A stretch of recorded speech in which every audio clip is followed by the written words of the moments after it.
Chapter 233. Unfortunately, you're not qualified to be a hostage. Fang Yan felt that he had been insulted. You can insult me all you want. Fang Yan was often insulted, and it wasn't a big deal to him. But it's not good to kill someone after insulting him, isn't it? Maybe it was because of the deep hatred of Fang Yan for destroying his arm, or maybe the man in black was a cruel and murderous person. He pointed the gun at Fang Yan's head and was about to pull the trigger. Deagle, you're crazy. The woman in black used her palm to block the muzzle and said, You can't kill him. Deagle was furious. With red eyes, he roared, Why can't I kill him? We want someone from the Qin family. This guy is insignificant. His death isn't even within our scope. Fang Yan was very angry. How was he insignificant? As long as he nodded, he would be the son-in-law of the Qin family. Why didn't you treat me well with such an important hostage and blackmail the Qin family for money or other valuable things? How could he just kill him like that? What a waste. He's close to the Qin family. The woman was more sensitive when it came to emotions. Her eyes swept between Fang Yan and Qin Tian's faces. She said, It's so late, and they're still together. He's desperately protecting Miss Qin. Maybe he's also a big fish. He's my boyfriend, Qin Tian said proudly. Fang Yan glanced at Qin Tian, but didn't expose her white lie. She was trying to save him, to make his identity more important. This mysterious arsenal organization wouldn't do anything to him. The woman in black glanced at Deagle proudly, as if to say, See, I'm right. How can you kill such an important person? You can only maximize your benefits if you stay. Damn it, Deagle roared angrily. His arm was smashed by a punch. He would be humiliated when he returned to the organization. If he could not kill the culprit, then he would never be able to wash away his shame. He grabbed Fang Yan's collar and pulled Fang Yan's body in front of him. He stared at his annoying face and said word by word, I will definitely kill you. I don't doubt it at all, Fang Yan said. If it weren't for the help of these two kind-hearted ladies, would have died by now. Xiaoying knew that the two kind ladies Fang Yan was talking about were his partners, Dragonfly and Qin Tian. He couldn't do anything to Dragonfly because she had a higher rank in the organization and was the executive officer of every mission. However, he didn't mind giving Qin Tian some threats. He looked at her with an evil smile and said, Little girl, come back with me. I will treat you well. You don't have the qualifications to negotiate with me. Qin Tian said arrogantly. This girl was still thinking of revenge for Fang Yan. Deagle had just put his collector's edition Desert Eagle into his waist, but after hearing Qin Tian's words, he couldn't help but pull it out. Deagle. The woman in black frowned. Don't hurt our guests. You know the consequences of failure. Deagle's face was full of shame and unwillingness, but there was nothing he could do. Qin Tian was right. He really didn't have the qualifications to negotiate with Qin Tian. The ones who could negotiate with her were higher-ranking officers in the organization. He was just the lowest-ranking executive officer. Fang Yan and Qin Tian were kidnapped. They were escorted to the hillside. A black GMC limousine was already waiting by the roadside. It had to be said that this organization was very capable and efficient. The car was running, and the driver was waiting by the door. A tall middle-aged man looked at Fang Yan with bright eyes and said with a fake smile, I've seen you before. Fang Yan said thoughtfully, You're the sniper? Very few people can escape from my gun, Bat said. I hope we'll have a chance to fight again. I'm looking forward to blowing your head off with one shot. Me too. Fang Yan shook his head regretfully. As you can see, I'm now your captive. I don't know what you want, but if I don't get what you want, I'm sure you'll kill me, right? So, Fighting again is just an extravagant hope. A philosopher once said, when you say goodbye, you should be more forceful. One more sentence might be your last sentence, and one more look might be your last look. We'll never meet again. Bat felt that this guy was crazy. You're not my woman. Why should I be more forceful, say more, or look at you more? Whoosh. Bat turned around and opened the door of the GMC. She made an inviting gesture and said, please. Qin Etienne stepped in first. Fang Yan was in their hands. Even if she was free, there was no way she could resist. Fang Yan followed, and then the woman in black and Deagle came in to escort the car. Bat glanced at Fang Yan again and pulled the door shut from outside. He was the driver. After he got into the driver's seat, the car quickly started and rushed to the foot of Zhang Mountain at an even faster speed. The interior of the GMC had been specially modified. It looked like a prison van used to transport prisoners. The difference was that the car's configuration was dozens or even hundreds of times more comfortable than a prison van. Leather seats, LCD TV, cigar boxes, and a small wine cabinet. Which prison van would have such luxurious treatment? Fang Yan and Qin Etienne sat on the left, while the woman in black and Deagle sat opposite. The four of them looked at each other without any expression on their faces. Perhaps it was because she had the bomb remote control, but the woman in black was very relaxed. She said to Deagle, bandage your arm.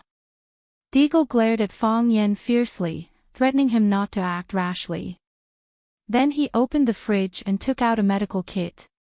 He took out some disinfectant from the silver medical kit and disinfected it a second time.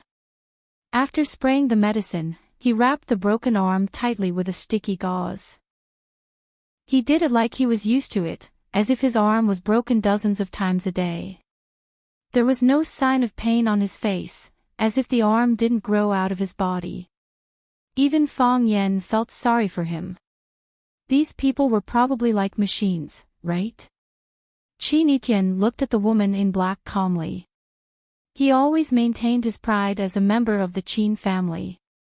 He looked at the woman in black and said, "What do you want? We're only responsible for bringing you back. As for what you want, it's not up to me to talk to you." The woman in black's answer was very disappointing. They couldn't get any useful information. Qin Etienne didn't force it. He just sat there, his mind terrifyingly tough. If other high school students encountered such a scene, with the birdie bomb and the sniper, they would have wet their pants long ago and couldn't even stand up. However, this little girl was completely fine. She looked even calmer than her teacher, Fang Yan. Fang Yan looked into Qin Etienne's eyes and asked with concern, "Are you cold?" Qin Etienne nodded and said, "Cold." As he spoke, he leaned his body into Fang Yan's arms. Fang Yan rested his chin on his hair, and the two of them maintained an ambiguous and warm position.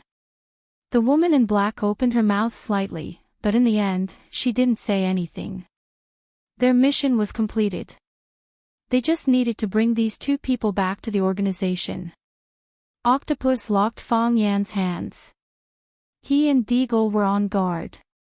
She didn't believe that this man could bring them any danger. Besides, he was probably worried that he would hurt Miss Qin, right? If he did anything out of line, they wouldn't hesitate to aim their guns at Qin Etienne's head. The mountain road was uneven, so the car was a little bumpy. Qin Etienne had experienced such a disaster and done such intense exercise. He was drowsy from the shaking of the car. His eyelids were getting heavier and heavier, and he could barely keep them open. Fang Yan also appeared somewhat tired. He closed his eyes and rested. Sleepiness was contagious. Deagle gave the woman in black a look, and she nodded. Deagle was seriously injured and had lost a lot of blood. He also needed to close his eyes and rest for a while. The woman in black, on the other hand, was full of energy. She stared at Fang Yan's shoulder with vigilance. A person's eyes could lie, but the body couldn't. No matter how small a movement he made, it would involve some key parts of his body. He had killed countless people, so these little secrets couldn't be hidden from her. Fong Yan's counterattack was so sudden that no one had expected it. He hit his chest, and Chinitian fell toward the back of the car. The blood-piercing device had fallen from Fong Yan's hand and was now in Fong Yan's hand. He stabbed the knife toward Deagle's chest. Deagle was anxious, and he threw himself in the direction of Chinitian. As long as he blocked Chinitian in front of him, he didn't believe that the kid wouldn't be afraid to hurt him. The car was wide, but it was only the size of a small car. Even with a few people fighting inside, it still seemed very narrow. With just one leap, Deagle was about to hold Chinitian in his arms. There was a ferocious smile on his face, and his hand had already touched Chinitian's clothes. Crack, the sound of a knife cutting tofu came. He felt a pain in his chest, and a soft numbness spread all over his body. He looked down and saw that his black shirt had been dyed brown by the blood. On his chest, the sharp blade was dripping with delicate blood. His body had been pierced through. Too fast, Deagle thought. His idea was good, and his method was right. However, in front of Fong Yan's absolute speed, it was childish and laughable. He regretted it. He regretted it so much. If he had shot Fong Yan's head, pierced Fong Yan's heart, and smashed Fong Yan's body into a pulp, he would have done it to the other unimportant people. How could Fong Yan do such a thing? He regretted it so much, and then he really died. He regretted it so much. Chapter 234. The ancients used the phrase, cock crowing and dog stealing, to describe some people who had no talent and only knew unorthodox ways to take advantage of others. Pretending to be a dog to help him get away, imitating a cock to crow to trick people to open the city gate, these skills were very suitable in ancient times, and they were also very popular in modern times. Fong Yan used the method of dog stealing, shrinking his body bones until his whole arm was free from the 8 octopus claws on Ci Shui. In the past, someone could pretend to be a dog and get out of a narrow cat hole, and Fong Yan's bone shrinking ability was far better than that of the predecessors. The most difficult part of the octopus clasp was the palm. It was wide, fat, and tightly locked by 8 octopus claws. Fong Yan simply used his left hand to break the 5 fingers of his right hand one by one, and pinched the 5 fingers into a ball, just like the flour used to fry fried dough sticks. This was a cruel and long process. It was cruel because you had to break your finger bones and recombine them, so that they could make more space for you to unlock. Only in this way, and only in this way could you take these damn claws off your arm. It was long because you needed to be careful not to be found by the 2 people sitting opposite you. The 10 fingers were connected to the heart. No matter how unbearable the pain was, you couldn't frown, and your face couldn't show any trace of pain. When you broke the bones, you couldn't show any flaws. After the Ci Shui was taken out, you still couldn't show any flaws. More importantly, when you did all this, you needed some cover. Chinitian's body was the best cover. When Fong Yan asked her if she was cold, although she didn't know what Fong Yan was going to do, she knew in her heart that Fong Yan must want to do something. Otherwise, based on her understanding of Fong Yan, he wouldn't take the initiative to care about whether she was cold or not. Chinitian said, "Cold," and then took the initiative to lean his body in Fong Yan's arms. Fong Yan needed her help, and she took the initiative to create opportunities for Fong Yan.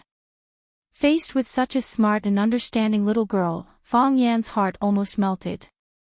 Therefore, the 2 of them cooperated well and pierced Deagle's heart when he was caught off guard. Fong Yan's attack had killed Xiaoying. Life and death could be decided in an instant. At the same time that Fong Yan stabbed Desert Eagle to death, the woman in black had already pounced on Fong Yan from behind. Her reaction was not slow. Fong Yan didn't even look at it. He didn't even have time to pull out the ci shui in his hand. He punched behind him. The woman in black turned her fist into a palm to block. Bang! Her weak body was sent flying by Fong Yan's punch, which was full of vigor and power, but she did not have enough strength. The woman in black's body hit the wall of the carriage, and then bounced back and rolled to the ground. Fong Yan pounced on the woman in black. He had to kill her in the shortest time possible. These people came from the mysterious Arsenal organization, and they had all kinds of strange biological weapons in their hands. No matter how good their martial arts were, they were afraid of a kitchen knife. Fong Yan's flesh and blood was really afraid of their bombs. Now they were all in the car. A little carelessness would result in the car being destroyed and people dying. This was not what Fong Yan wanted to see. He was afraid of death. The woman in black lay on the ground motionlessly. She quickly took off the electronic watch on her wrist and held it high in the air. This was her attitude, her threat. Fong Yan's pounce stopped. He squatted in front of the woman in black, his sharp eyes staring at every organ on her black face, capturing every subtle expression on her face. Even the slightest movement of her eyelashes would analyze her motive and purpose. If she showed any suspicious movements, Fong Yan would immediately pull out the ci shui and jump down through the glass with her in his arms. That way, Qi would have a chance to survive. Of course, this was based on the fact that the sniper driving in front didn't react so quickly, or his heart wasn't so vicious. The woman in black didn't speak, and Fong Yan didn't speak either. Both of their bodies were tense. One was ready to snatch the electronic watch at any time. The other was careful. As long as Fong Yan moved, he would press the remote control button. The atmosphere was tense and dangerous. Bat, who was driving in front, heard the noise in the carriage and shouted through the heavy door, "Deagle, what happened?" Deagle was dead, so he couldn't answer. Neither Fong Yan nor Bat could answer. Whoever answered first would be discouraged. However, for Bat, no one answered, which was the clearest answer. His eyes flashed with a trace of coldness. All he could do was concentrate on driving. They were now on the mountain road down the mountain. The road was steep, and a little carelessness could lead to death. "Don't move." The woman in black finally spoke. "If you dare to move a finger, I will immediately press the bomb button." Master Yen stretched out a finger and shook it in front of the woman in black. This was a provocation. A naked provocation. "You deserve to die." The woman in black's eyes were cold, and a lot of anger accumulated in her chest. This guy was too shameless. He was humiliating her. She also began to regret. Why didn't she let Deagle shoot him in the head? If he was dead, this wouldn't have happened, right? However, he was kidnapped by the ci shui. How could he escape unscathed? It seemed that she had too much faith in the power of technology. In the face of a real master, even the most advanced weapons and the most solid Skynet would fail. "Don't say such meaningless words," Fong Yan said. "I can't do it without moving a finger. If my nose is itchy, do you not allow others to scratch it? I promise you that I won't attack you again. Aren't you afraid that I will press the button?" The woman in black's eyes were full of murderous intent. Fong Yan pointed to the ci shui that was still stuck in Deagle's body and said, "That thing is no longer in my hands." "So what? If I press the button and the bomb explodes, the whole car will be overturned. You and your woman will be corroded by the venom." The woman in black threatened. "Then why haven't you done that yet?" Fong Yan asked. This stupid woman finally broke the bomb's attack range. If she didn't say it, Fong Yan couldn't guess the answer, and he had to be careful with this kind of thing. She must not have thought that her threat would make Fang Yan even more fearless. The woman in black felt that she was stabbed in the chest again. This bastard son of a bitch, do your parents know that your mouth is so vicious? If you dare to provoke me again, I will press the button and die with you. Fang Yan seemed to be able to see through all her thoughts. He waved his hand and said, "Don't tell me that you have gone through the cruel training of the organization and have long disregarded life and death, or that you are deeply grateful to the organization and are willing to die for the organization. I don't believe such bullshit. If you can live, who would want to die? I guess you don't want to, right? People who risk their lives to kill are also the people who are most afraid of death, because they are afraid that they can't kill others but won't be killed. This is a demon." The woman in black thought in her heart. He understood people's hearts and human nature. Although the bomb button was in his hands, why did it seem like he had the right to speak? The woman in black felt that she was very useless. She was a professional assassin. She took people's money to eliminate disasters and specialized in this kind of business. How could she be more afraid of death than a hostage? If I fail, I will be worse than death when I return to the organization. The woman in black said. So, I don't mind dying with you. I know you have such troubles, so I am willing to give you a chance to negotiate. Fang Yan said with a compassionate face, as if he was completely thinking for you. The woman in black took a few glances at his head, but she didn't see any glittering golden circles. What do you want to talk about?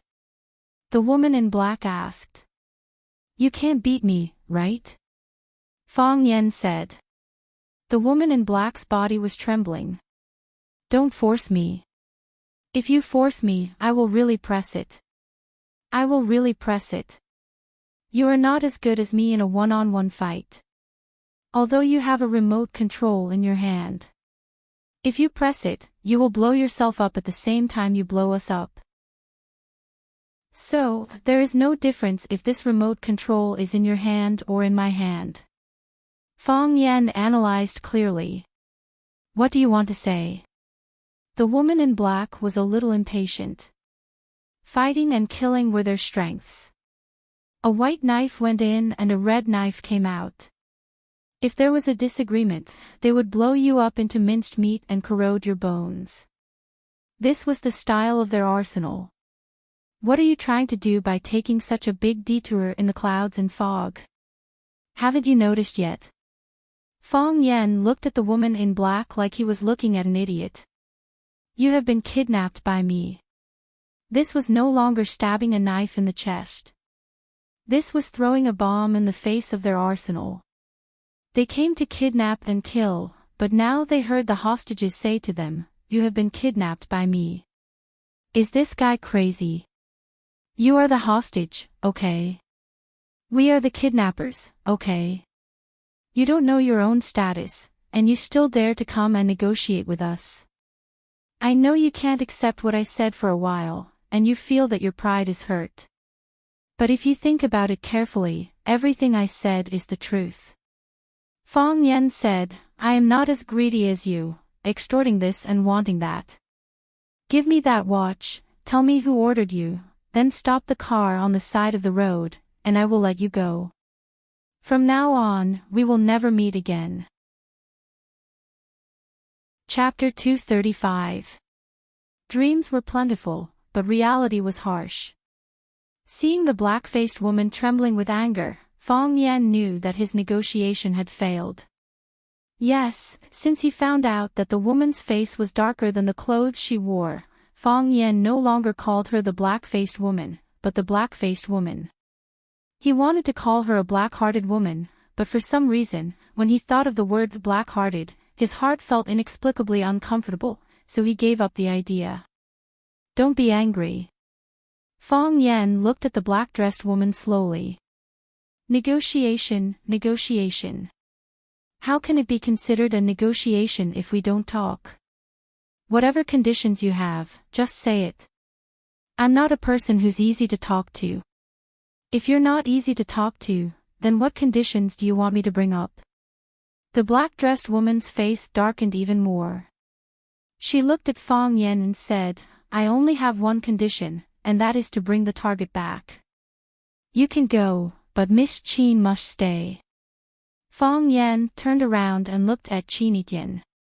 She was sitting far away in the corner of the car, letting Xia Ying's body block in front of her. Blood flowed out and soaked the hem of her dress, but she didn't care. She was very good at protecting herself. No matter what, she didn't panic and looked for the best opportunity and hiding place. Fang Yen looked at Qin thoughtfully. He really didn't know what this girl had experienced. Impossible. Fang Yen simply refused the black-dressed woman's request.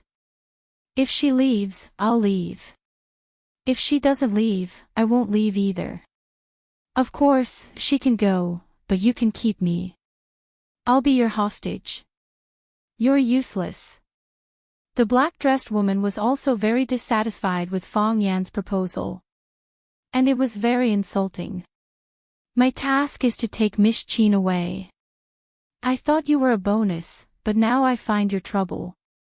You can leave, but she must stay. Qin looked at Fang Yan's back and said, Fang Yan, you go. I'll stay. They don't dare to kill me. If they kill me, they won't get anything. Moreover, she would suffer the cruelest revenge from the Qin family. Regardless of whether it is her or her organization, they would not do such a stupid thing. Fang Yan shook his head and said, No. You should know that this is the best choice. I know it's the best choice. I know, but I can't. Fang Yan said rudely. If I wasn't Fang Yan, but any other teacher in the school, I would follow your advice and choose to leave by myself. Because none of them would be able to solve the problem if they stayed behind. It was very likely that they would become a resentful spirit under their blades and another broken family. I am Fang Yan. When faced with such a situation, I absolutely cannot run away and abandon my students. If my grandfather finds out, he will cut off all ties with me. If my grandfather found out, he would break one of my legs. Your family education is really good. Qin praised. Fang Yan was also very proud and said, Our Fang family is also a rich and powerful family. Fang Yan felt that it was better not to talk about this in front of Qin. It was too embarrassing. He stared at the dark-faced woman and said, If you are afraid of the organization's revenge, I can give you a clear path. Since you kidnapped a woman from the Qin family, you must have a certain understanding of the Qin family, right? Why don't you abandon the darkness and join the light? Let's send Miss Qin safely back to the Qin family. I believe the Qin family's reward is enough for you to enjoy for the rest of your life, and I can also take advantage of it. What do you think? After failing to instigate the ghost fisherman, Fang Yan had been unwilling to accept it. He stood on the side of justice, and the conditions he proposed were so generous. Why didn't those guys want to turn over a new leaf? He had read many novels where the male protagonists in other novels would immediately turn over a new leaf when they encountered a villain. They would curse and shout that they wanted to be the male protagonist's lackey, but they couldn't be beaten or scolded away. They would shelter from the sun when it was sunny, hold an umbrella when it was raining, and play the flute when the enemy came. Most importantly, they wouldn't betray and ask for money. Fang Yan felt that he was a failure as a person. So, as long as there was a chance, he would try to improve his personal charm. I've lost my patience with you. The woman in black took out a silver ball from her waist and threw it at him. When Fang Yan saw it, he kicked the ball back. Then, he turned around and pounced on Qin. He used his own body to cover Qin from head to toe. Bang!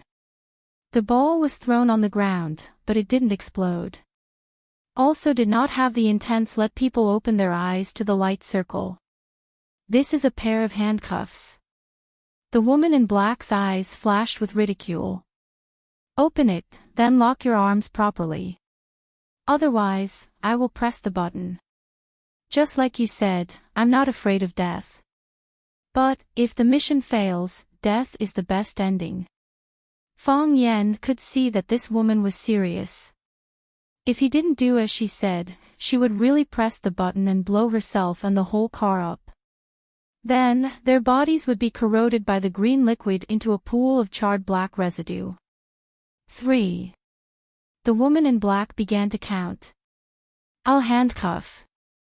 Fong Yan said hurriedly. He could count for others, but he hated it when others counted for him. This made him feel that he didn't have much time left, as if he could die at any time. Fong Yan picked up the ball and pressed a red button on it. The ball immediately stretched out and turned into a shining silver handcuff. Fong Yan didn't know what material this handcuff was made of, but he knew that if he wore this thing, even the bone-shrinking skill wouldn't be able to save him. Clang!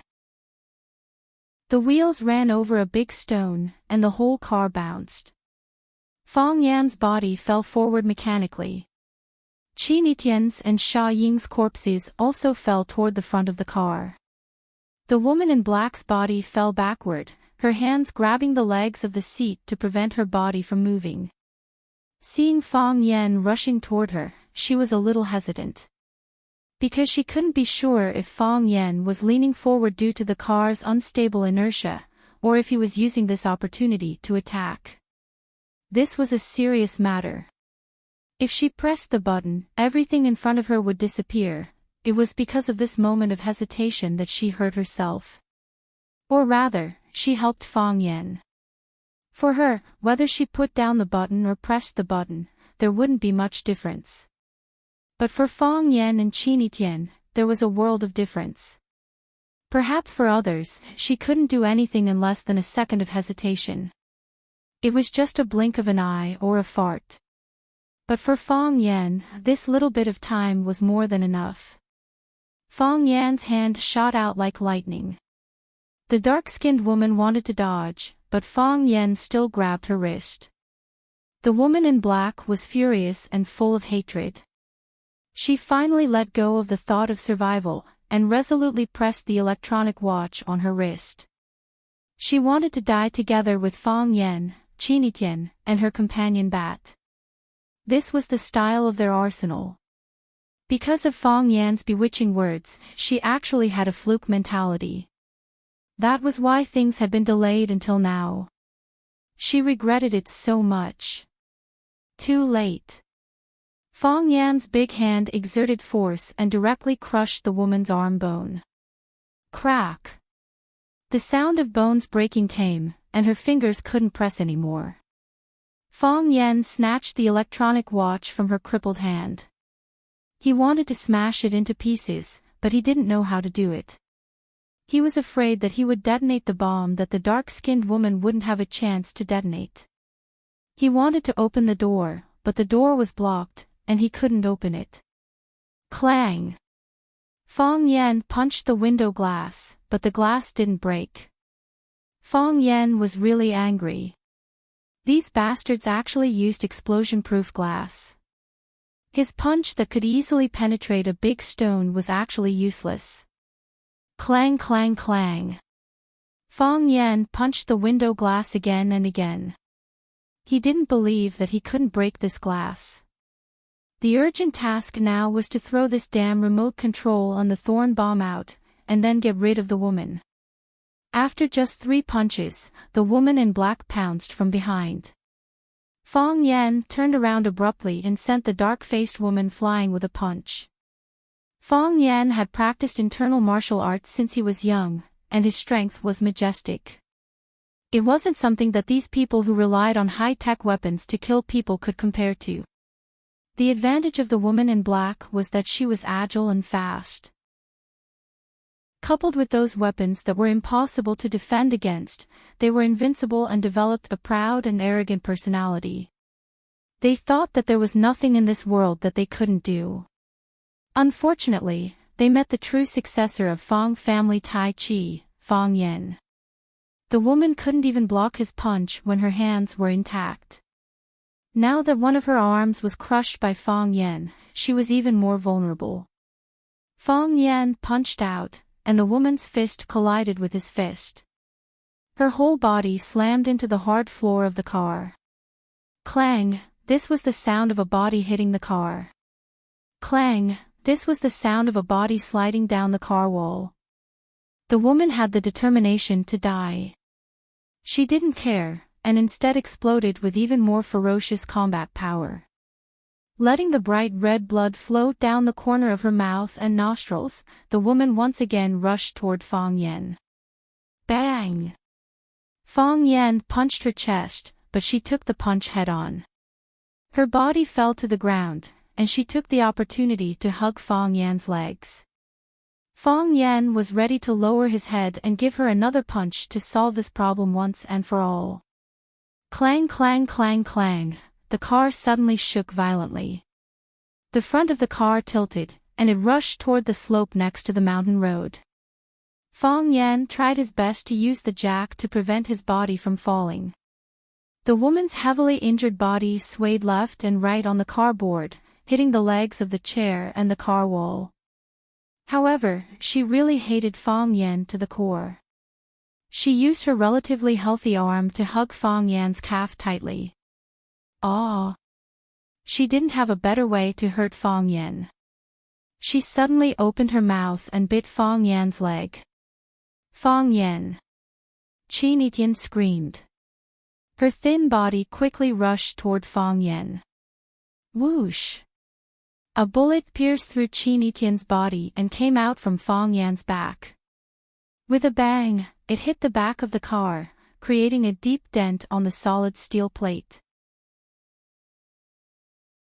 Chapter 236. Bat was a very calm person. He was so calm that he was almost callous. As a sniper, he had to eliminate the distractions of the harsh environment around him, learn to recognize fake movements, and search for the real body of the target amidst complicated concealment objects and strange rolling and running movements. He had to strive to achieve a headshot. If he had played a game called Counter-Strike, he would know that no one disliked the thrill of a headshot. Although the main driver's compartment and the rear compartment were separated by a plank, there was still a hole in the middle for people to communicate or pass cigarettes and alcohol. Bat had long sensed the abnormality in the rear compartment, but he was still focused on driving. They were now driving at high speed on the mountain road, and the slightest carelessness would cause the car to overturn. However, when he called Deagle's name, Deagle did not respond. His dog-like nose smelled the thick smell of blood in the rear compartment, and he knew that the situation was out of control. Otherwise, why would Octopus not even send a signal to reassure him? She did not send a signal, which meant that the development of the situation was very worrying. What a bunch of idiots, Deagle cursed in his heart. How could a guy who was bound by blood, and the bomb's remote control was still in Octopus's hand, give him time and opportunity to fight back? If he sensed anything, he would have shot him dead. He was not a big shot anyway. When he heard Octopus's painful groan, he knew that he could not wait any longer. Deagle was dead, Octopus was seriously injured, and they could escape immediately. Without any hesitation, he turned the steering wheel and drove the car towards the slope next to the mountain road. It was a steep slope, and the car sped up as it went down. Bat abandoned the car and let the car crash into the bottomless cliff. He was like a bat lying on the window and shooting at Fang Yan. He had already secretly made a small hole in the wall. He had fought with Fang Yan before. Whether it was the remote bomb codenamed Bluebird or his long-range sniper, Fang Yan had dodged all of them. Therefore, he knew very well that this guy was the real threat. As long as he killed him, everything would be fine, and they could still bring Qin Etian back to complete the mission. The car was bumpy and unstable, and with Octopus risking his life to attack, Desert Eagle easily found an opportunity to shoot. Qin Etian sat in the corner of the carriage. Although the carriage was shaking violently and their lives were in danger, Qin Etian still maintained absolute calmness. Her mother had told her that the more dangerous the situation was, the more calm she had to be. Because at that time, your time is the most precious. Don't waste a single second. They couldn't afford to waste it. Chinitian had always done a good job in this regard. When she saw the desert eagle outside the car window, she immediately threw herself at Fang Yan. Seeing Chinitian take the bullet for Fang Yan, Bat's pupils constricted. Since they kidnapped Chinitian, they naturally knew Chinitian's true identity. If he didn't conduct a thorough investigation on his target, he might slip up or offend a big shot that he couldn't afford to offend. Even if he provoked him, he still had to get a corresponding reward, right? She was the young lady of the Qin family. Such a delicate woman was willing to take a bullet for a man. That must be the legendary true love, right? Soon after, a cold smile appeared on his face. Do you think you can block my bullets just because you want to? He regretted that he didn't take out his sniper rifle. That was the weapon he was best at. With one shot, he could blast a big hole in their bodies or directly blow their heads off. Unfortunately, he kept the sniper rifle in the box, and it was not as useful in close combat as the custom-made Borg in his hand. When Bat wanted to pull the trigger again, Fang Yan disappeared right under his nose. Chinitian also disappeared at the same time. He knew that there was only one possibility. He was hiding next to the wall of the car that was close to him. In other words, the distance between them was only a thick wall of the car. Bang bang bang, Bat fired continuously at the wall of the car, trying to penetrate it and kill Fang Yan. Unfortunately, the bulletproof car that had been modified by the armory was extremely strong. Ordinary bullets couldn't penetrate it. Even the accelerated bullets of his Borg pistol couldn't penetrate it. The dark-skinned woman saw that Fang Yan was injured. She didn't want to give Fang Yan a chance to breathe. She climbed up from the ground and pounced on Fang Yan again. She wanted to push Fang Yan to the window, to the middle of the car, and to the shooting range of Bat. If Fang Yan died, their mission would be completed. Even if they might have to pay with their lives. Fang Yan pushed Chinitian's body under the seat to prevent her from getting hurt again. Then he turned around and rushed toward the dark-skinned woman, letting her hold on to his arm tightly. You don't know what you have done. Fang Yan roared with a hoarse voice. His eyes were blood-red, and they were filled with dense blood vessels. Chinitian's injury had completely infuriated him. An intense heat came from his dantian. It was as if his body was going to be incinerated. Although there was no smoke, Fang Yan felt that his body was boiling, as if he was in a big iron furnace that had just been heated. His blood was hot. It was scalding hot. This wasn't the heart of Tai Chi, nor was it the state of Tai Chi. This was the complete opposite of the calm and peaceful state of the Taiji heart, where everything was still. He wanted to vent. He wanted to expel the heat from his body. The dark-skinned woman's heart skipped a beat.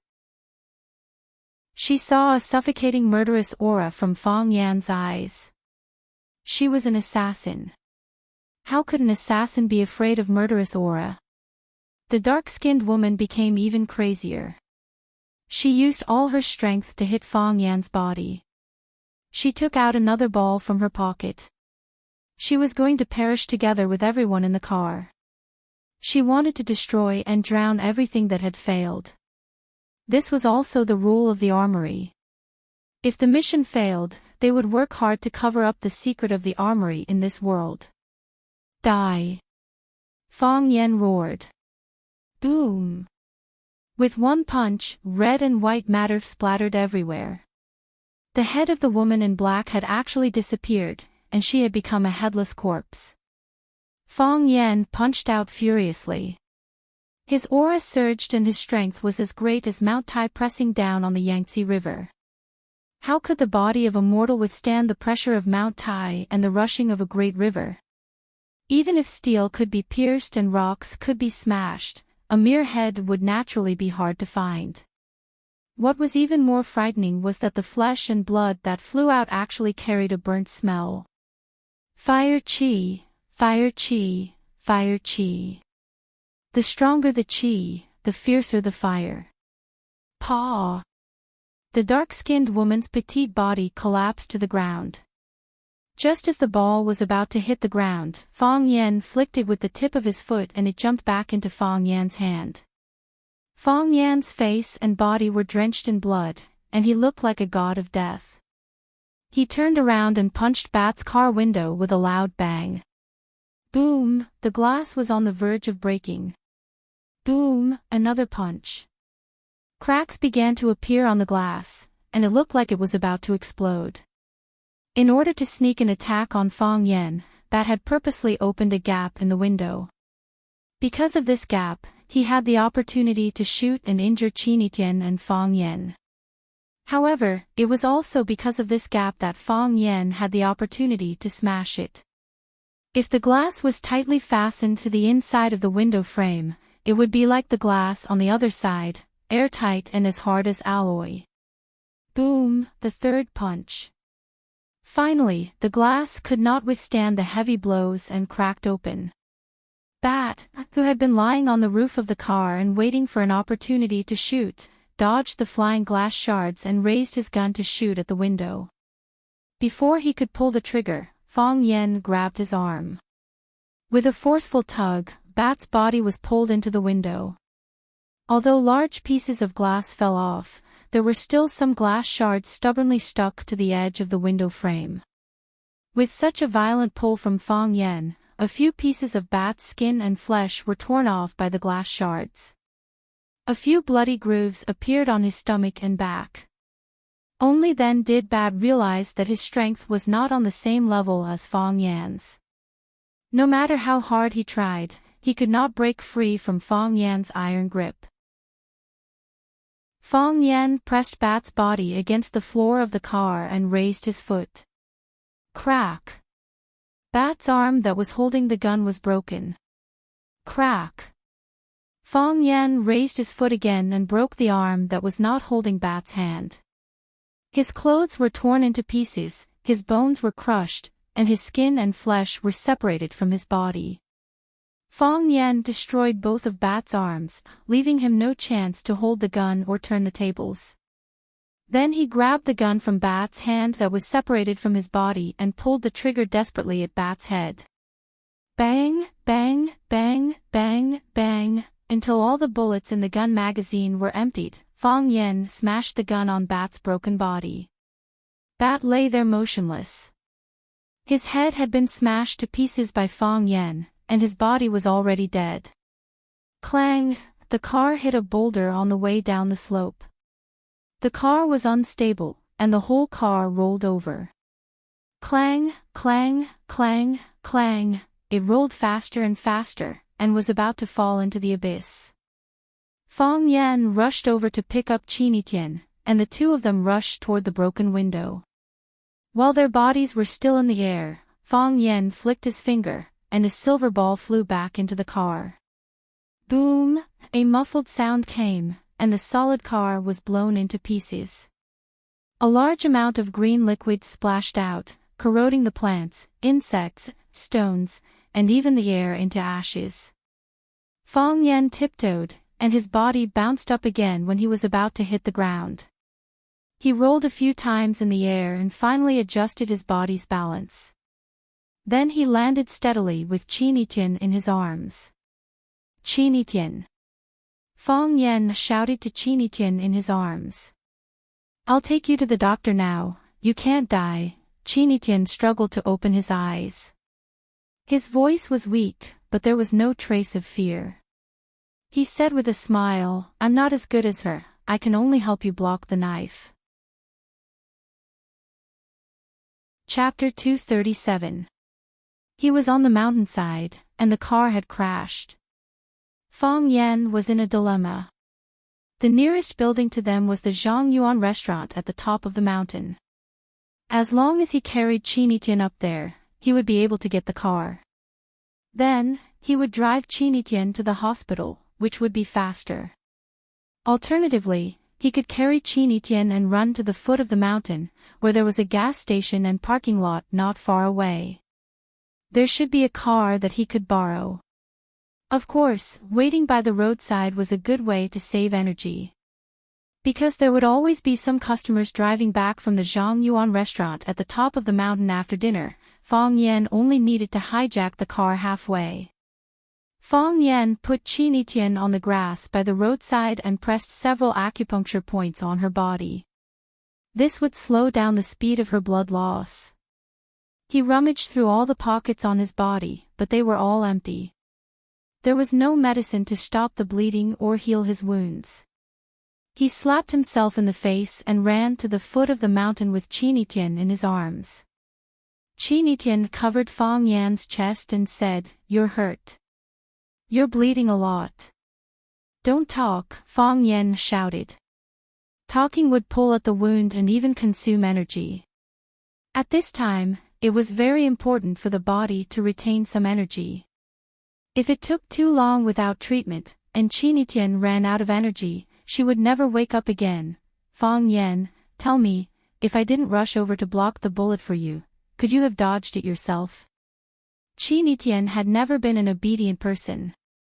Although Fang Yan yelled at her not to speak, she had no intention of stopping at all. "Don't talk." Fang Yan was panting, and his heart was beating fast. Although he was also injured, his legs were still flying. He had to find a car as soon as possible and send Chinitian to the hospital as soon as possible. "You haven't answered my question, don't talk." Fang Yan almost roared.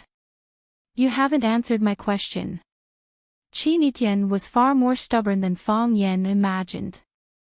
"We can't hide," Fang Yan said in a deep voice. Chinitian was very happy and laughed silently. "Fang Yan, you lied to me." Chinitian's voice was very low, but his expression looked very happy. Fang Yan didn't want to reply. If he didn't talk to her, she probably wouldn't be interested in talking to him, right? "In the past, I always liked to calculate. No matter what I did, I liked to think it through in my mind first. Was there any danger in this matter? Were there any loopholes in this decision? How much profit was there in this investment? Maybe it's because his IQ is not bad, he has never missed anything." Chinitian said softly. She closed her eyes, as if talking to herself. However, Fang Yan could hear every single word that came out of her mouth. Then, it flowed into his heart. "People outside say that I have wisdom, and I also think I'm very smart. Calculating has become the norm of life. I don't do things based on feelings, and the rhythm of life is never off track. I also like this state. Sometimes I feel a little irritated, but at least it's comfortable and comfortable. When there's a bodyguard, you need a bodyguard to protect you.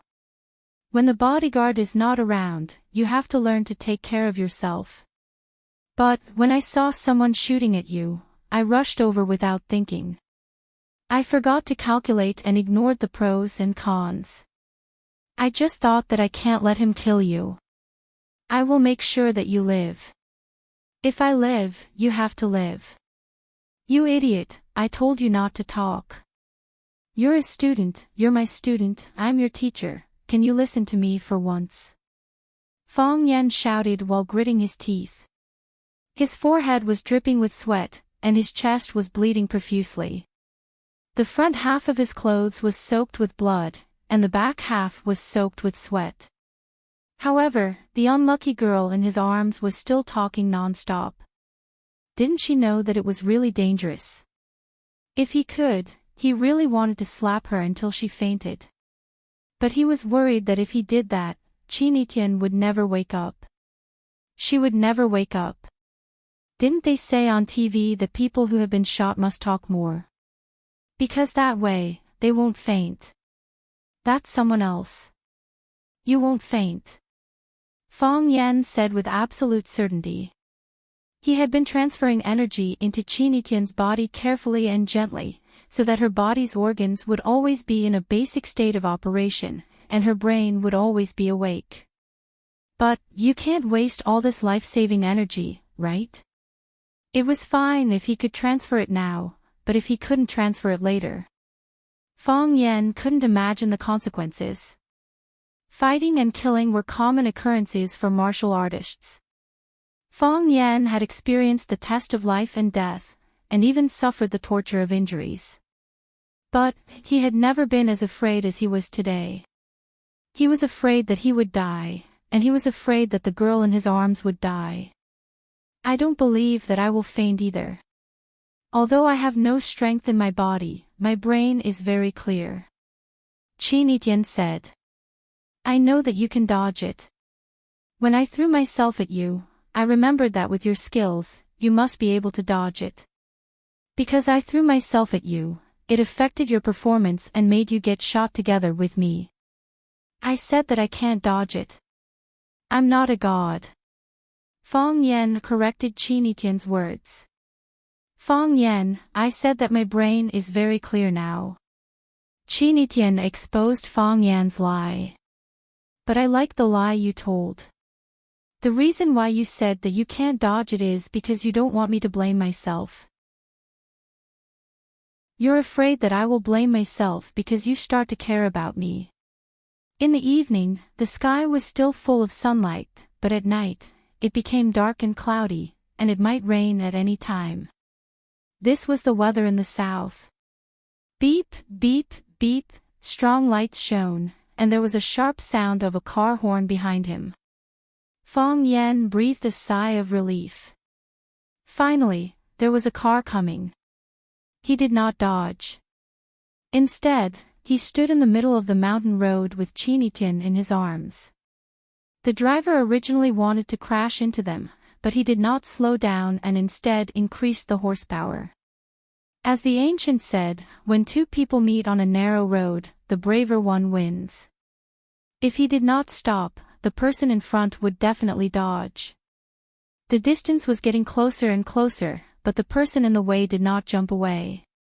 Screech! The white BMW stopped in front of Fang Yan. The window was opened, and a young man with a buzz cut and earrings pointed at Fang Yan and scolded, "Are you fucking blind or deaf? You don't know how to dodge the horn, and you can't see such a strong headlight.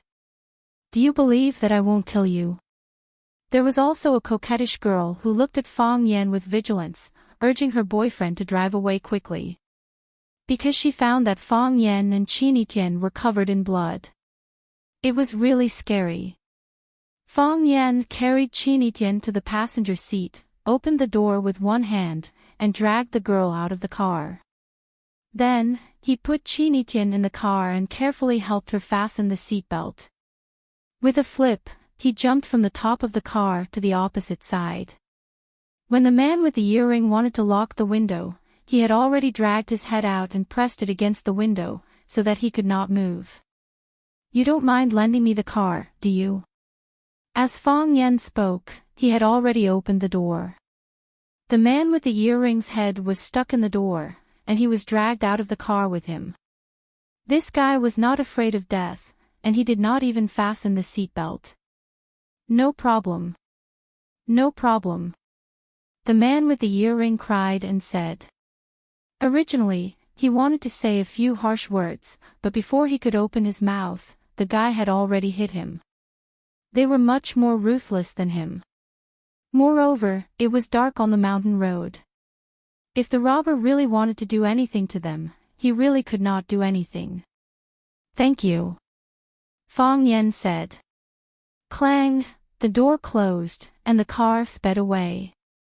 The woman ran to the side of the man with the earring and said hurriedly, "Zhou Bing, quickly call the police. Our car was robbed." "Call the police." "What police?" The man with the earring said angrily. "Who said that the car was robbed? They borrowed it. Didn't you hear him say thank you to me?" He thought, this idiot woman, if she called the police, the fact that his car was robbed would be known by his brothers in the circle. How could he go out and meet people in the future? After getting the car, the speed was obviously much faster. Fong Yan found a mobile phone in the car and said, "Give me a number." Qin Tian lay on the seat and said a row of numbers. The clouds were getting lower and the wind was getting stronger. The raindrops finally fell, beating on the car window with a pitter-patter. As soon as the car entered the suburbs, a group of people stopped Fong Yan's car. They rushed over here, led by the old housekeeper that Fong Yan had met a few times and often took the car to pick up Qin Tian. Someone opened the car door, someone helped hold an umbrella, and more people carried the unconscious Qin Tian lying on the seat. They even had a stretcher ready. Fong Yan threw away the borrowed BMW and followed. Qin Tian was sent into a huge white medical car. The doctors and nurses in white coats who were waiting in the car immediately got busy. Fong Yan wanted to get in the car, but was blocked by the old housekeeper. "Let me go up," Fong Yan said in a deep voice. The old housekeeper did not say a word, but his attitude was very clear. Fong Yan could not go up. "Let me go up," Fong Yan said again. He punched the old housekeeper's expressionless face. Bang! The old housekeeper gently raised his hand and blocked Fong Yan's fist. The old housekeeper sighed softly and said, "Why? Mistrusted you, so I gave her to you. Now, do you still want to affect Mrs. Treatment?" Fong Yan's whole body was wet. The rain and blood mixed together. His eyes were red. He bowed deeply to the old housekeeper and said, "Please." The motorcade went away. Fong Yan, standing in the rain, felt that a piece of his heart had been dug out. Chapter 238. Qin Tian. Fong Yan shouted from the podium. No one answered. The heads of the students in the class turned to the back row, and then their gazes returned to Fong Yan. What was wrong with Mr. Fong? In the past, he knew which students were absent and which students asked for leave, and he had never made such a mistake.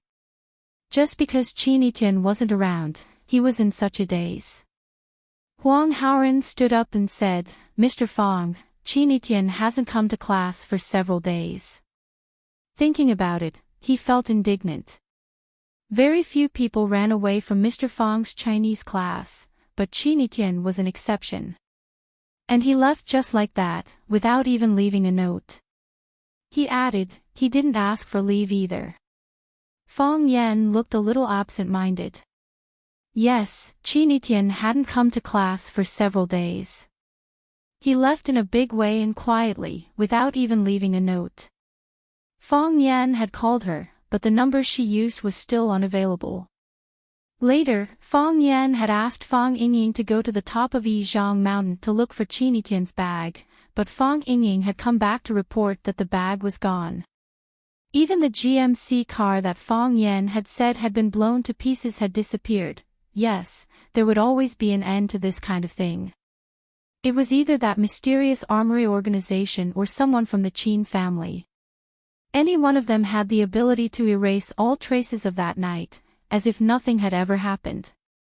Students were required to leave a home phone number or the phone number of their immediate family in the school's file for the convenience of the school and the students' parents. However, Qin Tian's information only had a home number in Huaqing. The call was answered by a middle-aged woman. She said that she was Qin Tian's aunt, but the aunt's knowledge was limited. She didn't even know where Qin Tian had gone.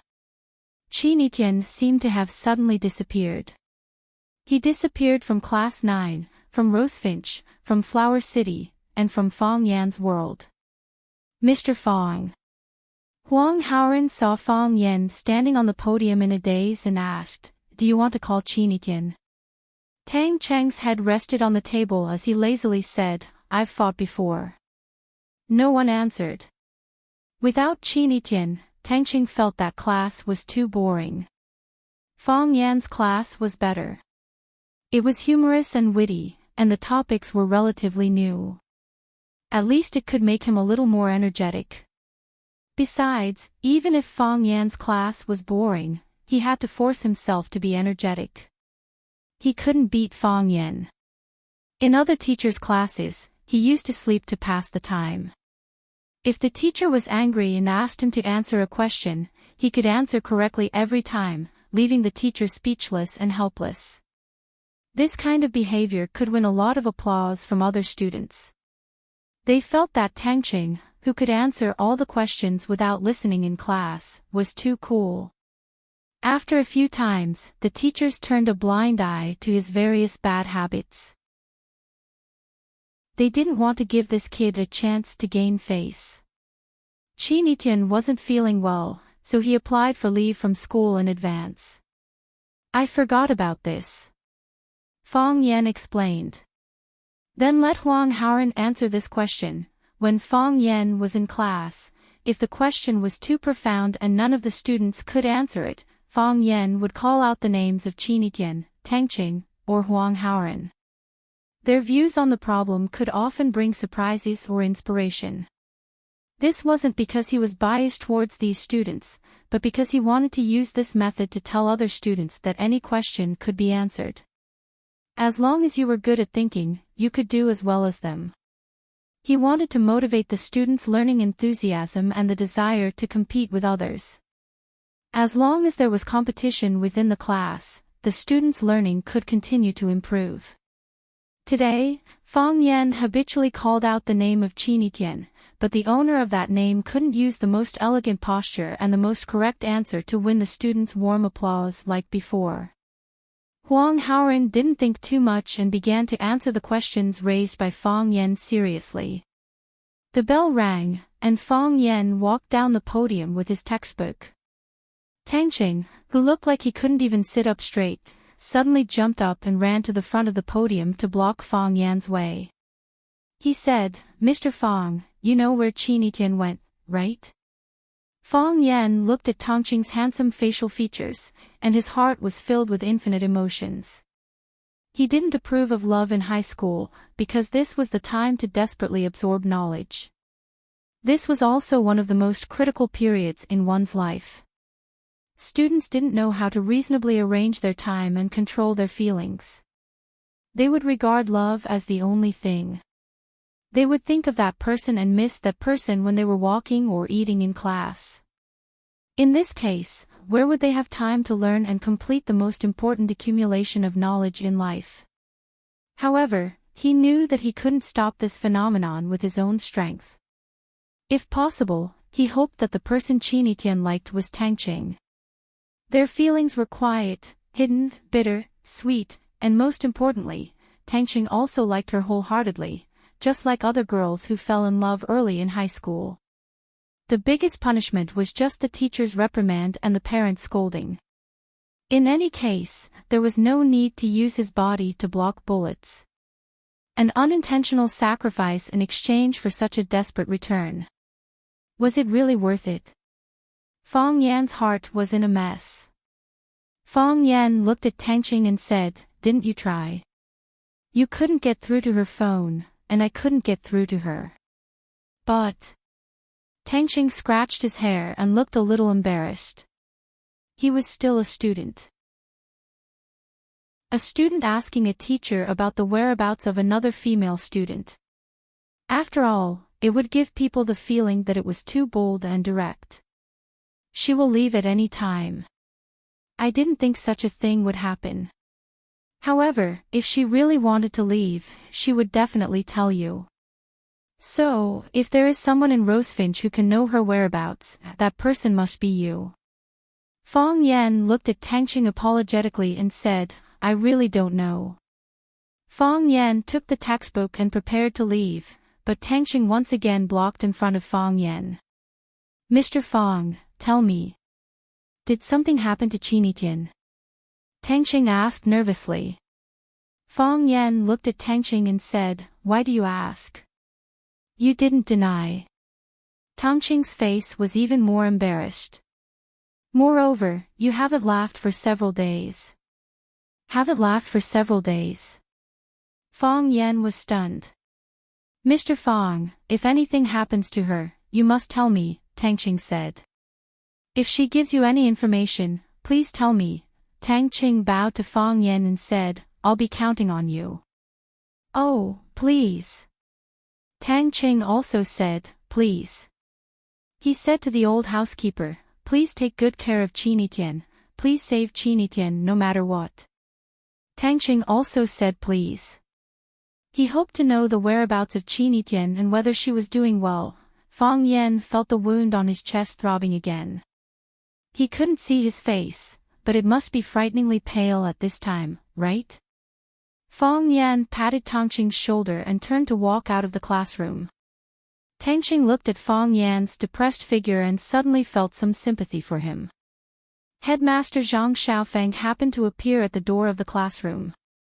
He waved at Fang Yan and said, Mr. Fang, let's walk a few steps. Fang Yan nodded and followed Zhang Xiaofeng to the teacher's office. The weather is getting colder and colder, Zhang Xiaofeng said with a smile. Although Huaqing is located in the southernmost part of Huaxia, it's very cold in winter. The coldness drilled into the bones, but here we are in the mood to pretend to be intimate in the room. When I first came here, this old man had suffered for a few years. Headmaster Zhang is not from Huaqing. No. From Jincheng. From Jincheng, Zhang Xiaofeng said. Jincheng's winter is also cold. It's not as cold as Huaqing's. When winter comes, it snows heavily, and the whole world is dyed white. Speaking of which, it's been a few years since I went back to Jincheng for the spring festival. Zhang Xiaofeng didn't beat around the bush. He looked at Fang Yan and said, Qinitian isn't feeling well, so she went back to Yanjing for treatment. Her family called to ask for leave. You already know about this, right? I don't know, Fang Yan said. His heart started to sink. It wasn't Qinitian who contacted him, but her family who contacted the headmaster directly. What happened to Qinitian? How serious was her injury? Had she not woken up yet? Isn't Qinitian quite healthy? I've never heard of any illness in the past.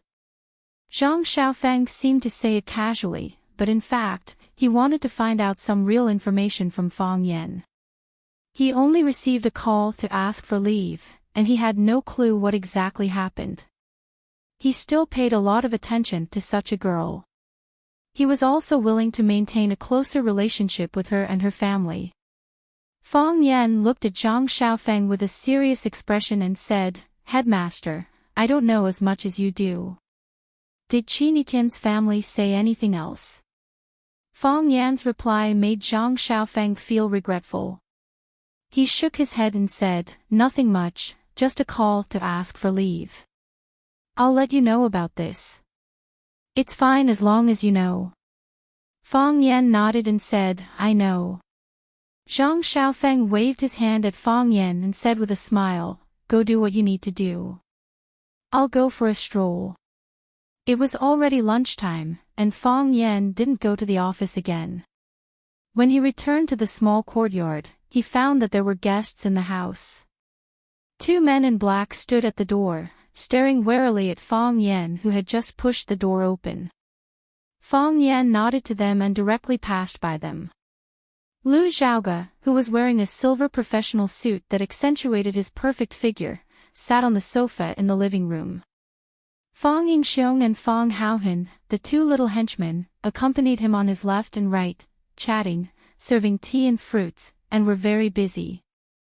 Seeing that Fang Yan had come back, Fang Yingying and Fang Haohan immediately stood up and said tactfully, You talk.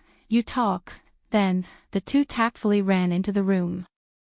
The living room was left to Fang Yan and Lu Zhaoge. Chapter 239. Her long hair had been specially taken care of and stretched out at the back of her neck, revealing a beautiful phoenix tail. The light yellow shirt was a perfect foil to her snow-white skin, and the tailored bright silver suit jacket made her look both serious as an office lady and fashionable as an urban woman. It had been a long time since they last met, but Lu Zhaoge still had that kind of cold and callous expression on his face. It seemed that he kept a very far distance from everyone. I heard that you took 3 days off. Lu Chaoge looked at Fang Yan sitting across from her and took the initiative to ask. I'm not feeling well, Fang Yan said. After Qinitian was taken away, Fang Yan rushed back in the rain. The bullet didn't stay in the body, and it didn't go through the vital parts. Fang Yingying and Fang Haohan both knew some treatment and bandaging methods. After being tossed around by them, Fang Yan quickly fell into a deep sleep. Fang Yan woke up in the morning the next day, but he was only 1 hour later than when he woke up at 6 in the morning to practice his stance. The wound wasn't inflamed, his body didn't have a fever, and Fang Yan felt very hungry. It seemed that he was recovering well. Fang Yan took 3 days off and went to class on the 4th day. He sat there doing nothing but dialing Qinitian's phone number over and over again. He turned off his phone, turned off his phone, turned off his phone, almost driving him crazy. Therefore, he handed this task to the unemployed Fang Yingying and Fang Haohan, and went to class as usual. After entering the state of work, Fang Yan's restless heart calmed down. This was the state he wanted. The war was imminent, and he needed to keep his body strong and his heart calm. Unfortunately, after he and Qinitian were shot at the same time, these two things were far away from him. I only took 3 days off, yet someone reported it to Lu Chaoge. I have to say, it seems like everyone firmly believes that I and Lu Chaoge are a couple. You look haggard, Lu Chaoge said. Really? Fang Yan wanted to look at himself in the mirror, but he gave up on the idea. What did it matter to him to be haggard or not? From the first time I saw you, you cut my flower arrangement in the office. Until I left school, even when we were at our most difficult times, you never showed such decadence. Proud, motivated, and fearless. This is the Fang Yan I know. Lu Chaoge looked at Fang Yan with bright eyes and asked, what are you worried about? Fang Yan smiled bitterly. These women were all shrewd. Do you still want people to live? Let's not talk about me anymore. Fang Yan wanted to change the topic. How are the preparations for your company? Chaoyan Technology is progressing very well. The office and research room have been renovated. Because the research on bioenergy is a secret project, we have put in enough effort in security. The next step is to recruit people. Our partners will send some elites over, but the middle-level and low-level personnel still have to be recruited one by one from the talent market. In 2 days, we can open for business. Do you want to go and take a look? I'm not going, Fang Yan rejected. I believe in your ability. The company's matters are finished, Lu Chaoge said. Now can you tell me what you are worried about? Lu Chaoge frowned slightly and said, if you are not happy at school, you can leave or go to Chaoyan Technology. Although those companies are still safe for the time being, the temptation of the magic cube is too great. I believe they won't give up. They also need you there. Seeing that Fang Yan didn't respond, Lu Chaoge explained, I didn't come here to ask you to go to Chaoyan for help. I know what your choice is. I just want to tell you. If you don't like it, you don't have to do it. Even if you lock yourself in this yard every day to practice, I think it's a very good choice. Fang Yan looked at Lu Chaoge thoughtfully and said, why do you care about me so much? Because. Lu Chaoge picked up the tea that Fang Yingying brought on the table, avoided Fang Yan's eyes, and said, Auntie said that in this world, you are the only person who really cares about us. I think so too. Your auntie is a very great woman, Fang Yan said. Under such a harsh environment, she used her entire life to make a bet. In the end, she won the bet. That's because of you. If it weren't for you, the biggest variable, I would have died long ago, and Auntie would have lost the bet. Fang Yan shook his head. It was really not easy for this woman to survive such a serious injury. After 2 lessons, he wanted to drink a sip of water, but Fong Yingying and Fong Haohan hid in the room and didn't come out, so he had to stand up and pour himself a cup of water. As soon as he got up, Lu Chaoge had already taken the teacup and tea leaves to help him make a cup of tea. The teacup was Lu Chaoge's, and the tea leaves were also Lu Chaoge's. She was more familiar with this house than Fong Yan. "Thank you," Fong Yan said. He felt a little embarrassed. After all, Lu Chaoge was a guest from afar. "If it's not convenient to say, I won't force you," Lu Chaoge said. "Grandma called me and asked me to go to her house for dinner." Fong Yan had a headache and said, "You are so busy with work, how can Grandma bother you? You can refuse directly." "I accept," Lu Chaoge said. "To be honest, I was very happy to receive a call from Grandma." Grandma was very dissatisfied with Fong Yan. She ignored the big and small bags of gifts in his hands and directly lost her temper at him. She said, "I don't understand. Isn't it just being a class teacher? You are so busy that you don't even have time to go to Grandma's house for a meal. Fortunately, we live in the same yard. If you still live in Yanjing, I'm afraid I won't be able to see you for the rest of my life." "It's my fault, my fault." Fong Yan apologized again and again. There were some things that were not convenient for him to say, and the reasons that were convenient to say were difficult to convince Grandma. He simply bowed his head and apologized to appease Grandma's anger. Because except for your closest relatives, no one would care where you ate and how long you didn't come back for dinner. Lu Chaoge also spoke up for Fong Yan and explained, "It's my fault. My company has just been established, and I need Fong Yan's help with many things." Grandma said in a hurry, "It's not your fault, it's not your fault. It's only right that Fong Yan goes to help. If he doesn't, who will? I'm just afraid that he's so clumsy that he can't do anything right." Fong Yan felt as if his wound, which had yet to heal, had been ruthlessly poked again. She was his own grandma. Lu Chaoge couldn't help but laugh at her grandma's amusing remark. "Fong Yan is quite capable." "Humph, so what? Luckily, he's only a class teacher.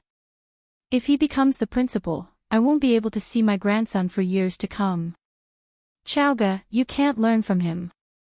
Let Fong Yan do everything for you, and you need to take good care of yourself. Come to my place for dinner when you're free, and I'll make soup for you. Oh, I noticed that you liked fish last time, so I made some different kinds today. Here, try them. Fong Yan, go upstairs and tell your grandpa to come down for dinner." Fong Yan sighed softly in his heart as he watched his grandmother pull Lu Xiaoge's hand affectionately into the house for dinner. It seemed that his grandma, like all the other teachers at school, had misunderstood his relationship with Lu Chaoge. It was time to have a talk with him. Whoosh! Whoosh! Whoosh! Whoosh! Qinya Haowu used to make a whooshing sound when he attacked, but now it was a whooshing sound. His father had told him that he could start learning sword techniques when his attacks were silent. The true North Star one-blade flow sword technique had been improved upon and developed by his father. What Qinya Haowu needed to do was to perfect his father's improved sword techniques, find his own unique sword techniques, and develop them again. Qinya Haowu would inherit the honor of the light of the North Star. He was grateful to his father for bringing him to Huaxia. Stepping on this fertile land and feeling Fong Yan's existence at such a close distance, he was filled with passion and inspiration. His only hope, was that he did not die under his father's sword when his sword Dao reached great accomplishment. Qinya Haowu stood under the osmanthus tree in the courtyard. The osmanthus flowers had bloomed, but the leaves on the tree were still green. Not in good condition. Qinya Haowu said with a smile. If it's because the battle is approaching, such an opponent won't be able to withstand a single blow. Qinya Haowu stood behind her father and held his favorite teapot. She said, "Father, if that's the case, can we postpone the date of the battle? Just as you said, an opponent who isn't in his best condition can't be my father's opponent. If teacher Fang Yan was given more time, he might have performed better. No. If we postpone the battle this time, he'll think he's lucky. Qinya Haowu said. The people of Huaxia often say that the first spurt of energy will weaken, and the third will be exhausted. I need him to perform his best under high pressure. Only then will I be interested in fighting him. Father, will you kill Fang Yan Haowu? Qinya Haowu asked worriedly. Qinya Haowu glanced at his daughter and said with a smile, it's late. Go back to sleep. He took the teapot from Qinya Haowu and walked past Qinya Haowu, who was still stabbing his sword with all his might. He said, entertain my guest. Hearing that, Qinya Haowu immediately followed his father outside with his sword in hand. In the long and narrow alley, a black figure stood tall and straight. Seeing two figures, one tall and one short, walking toward him from afar, his eyes turned cold, and he tightened his grip on his sword. Qinya Haowu stopped and looked at the black shadow. He asked in a deep voice, do you want to challenge him? Chapter 240. His eyes were sharp, his expression was cold, and he was wearing a black shirt. His head was slightly lowered. He didn't look at Chiba Berioku, but at the ground under his feet. He was holding a simple and unadorned long sword in his hand, looking like a peerless master. You could think of him as a young version of Yi Guqing or a black-clothed version of Shimen Chueshue, that is, if you ignored his round figure. Yes. I want to challenge you, Fang Yingying said proudly. Raise your head, Chiba Berioku said. What's wrong with this challenger? You always have your head down. You have to let people see what you look like and see if you're worthy of my sword. No, Fang Yingying said with a tough attitude. If he said no, he wouldn't. There was no room for discussion. Why is that? Chiba Shinobu's curiosity was piqued. Could it be that this was a new fighting method that had just become popular in Huaxia? Chiba Berioku had such a good habit. He was knowledgeable and greedy for novelty. No matter what kind of fighting method or skill it was, he was willing to appreciate it. Discard the dregs and take the essence. In the end, he took those things for himself. He gathered the strengths of hundreds of schools and achieved the glory of the God of Swords. No reason. Just think of it as my neck sprained. Fang Yingying said. He didn't want to raise his head. Because he heard from Junior Martial Uncle that when he saw Chiba Berioku, he had a feeling that he couldn't make a move. Since even Junior Martial Uncle couldn't make a move when he saw this old monster, he couldn't make a move. Fang Yingying thought hard and finally found a way to deal with Chiba Berioku. I won't look at you. I won't even look at you. Naturally, I can make a move, right? Fang Yingying felt that he was too King smart. Chiba of the army stared at Fang Yingying and looked a little dispirited. He took a sip of tea from the small teapot and said, I was looking forward to a battle, but I didn't expect it to be two naughty kids. Come out, my little friend. Fang Haohan, who was also dressed in black, walked out from the corner of the courtyard. He angrily said to Fang Yingying, he called me little friend. How am I small? Don't stop me, I want to fight to the death with him. After Fang Yingying came out, Qing Yin, who was dressed in black and had his entire head covered in a hat, also walked out from the shadows. He had been monitoring Fang Haohan all this while, but this guy didn't make any strange movements, so he didn't act rashly. After all, this was Huaxia, and they still had some scruples. If someone dared to pry into the sword god's family's privacy in the East Ocean, they would have been beheaded by him. Qing Yin walked up to Chiba of the army and said in the East Ocean language, I've searched, and there are no suspicious people around. Fong Yingying was very dissatisfied with Fong Haohen's attitude. He said, Fong Haohen, I'm now in a state of battle, pouring qi into my dantian and becoming one with my sword. Don't you know that talking to me at this time will affect my fighting qi? What's more annoying is that you actually came to tell me a joke. Fong Haohen felt very wronged and said, I'm not joking. Chiba of the army was really speechless at these two challengers. He said, please go back. You are no match for me. He didn't sense any dangerous aura from them, and he didn't even have the mood to fight. When he had just become famous, such challengers would come to him every day. There were at least 800 if not 1,000. Later, when he became more and more famous, those people suddenly disappeared. He didn't expect that not long after he arrived in Huaxia, there would be people from Huaxia coming to challenge him, and opponents of this level. It was extremely boring. Clang! Fong Yingying nimbly pulled out the long sword in his hand and still didn't look at Chiba of the army's eyes. He said, let's begin. I'm going to cut you down with my sword and establish my undefeated reputation. Qi Yin was angry and said to Chiba of the army in a deep voice, Master, Qi Yin requests to fight. Forget it, Chiba of the army said. He knew Qi Yin's way of doing things. If he allowed him to fight, he was afraid that neither of these two kids would go back.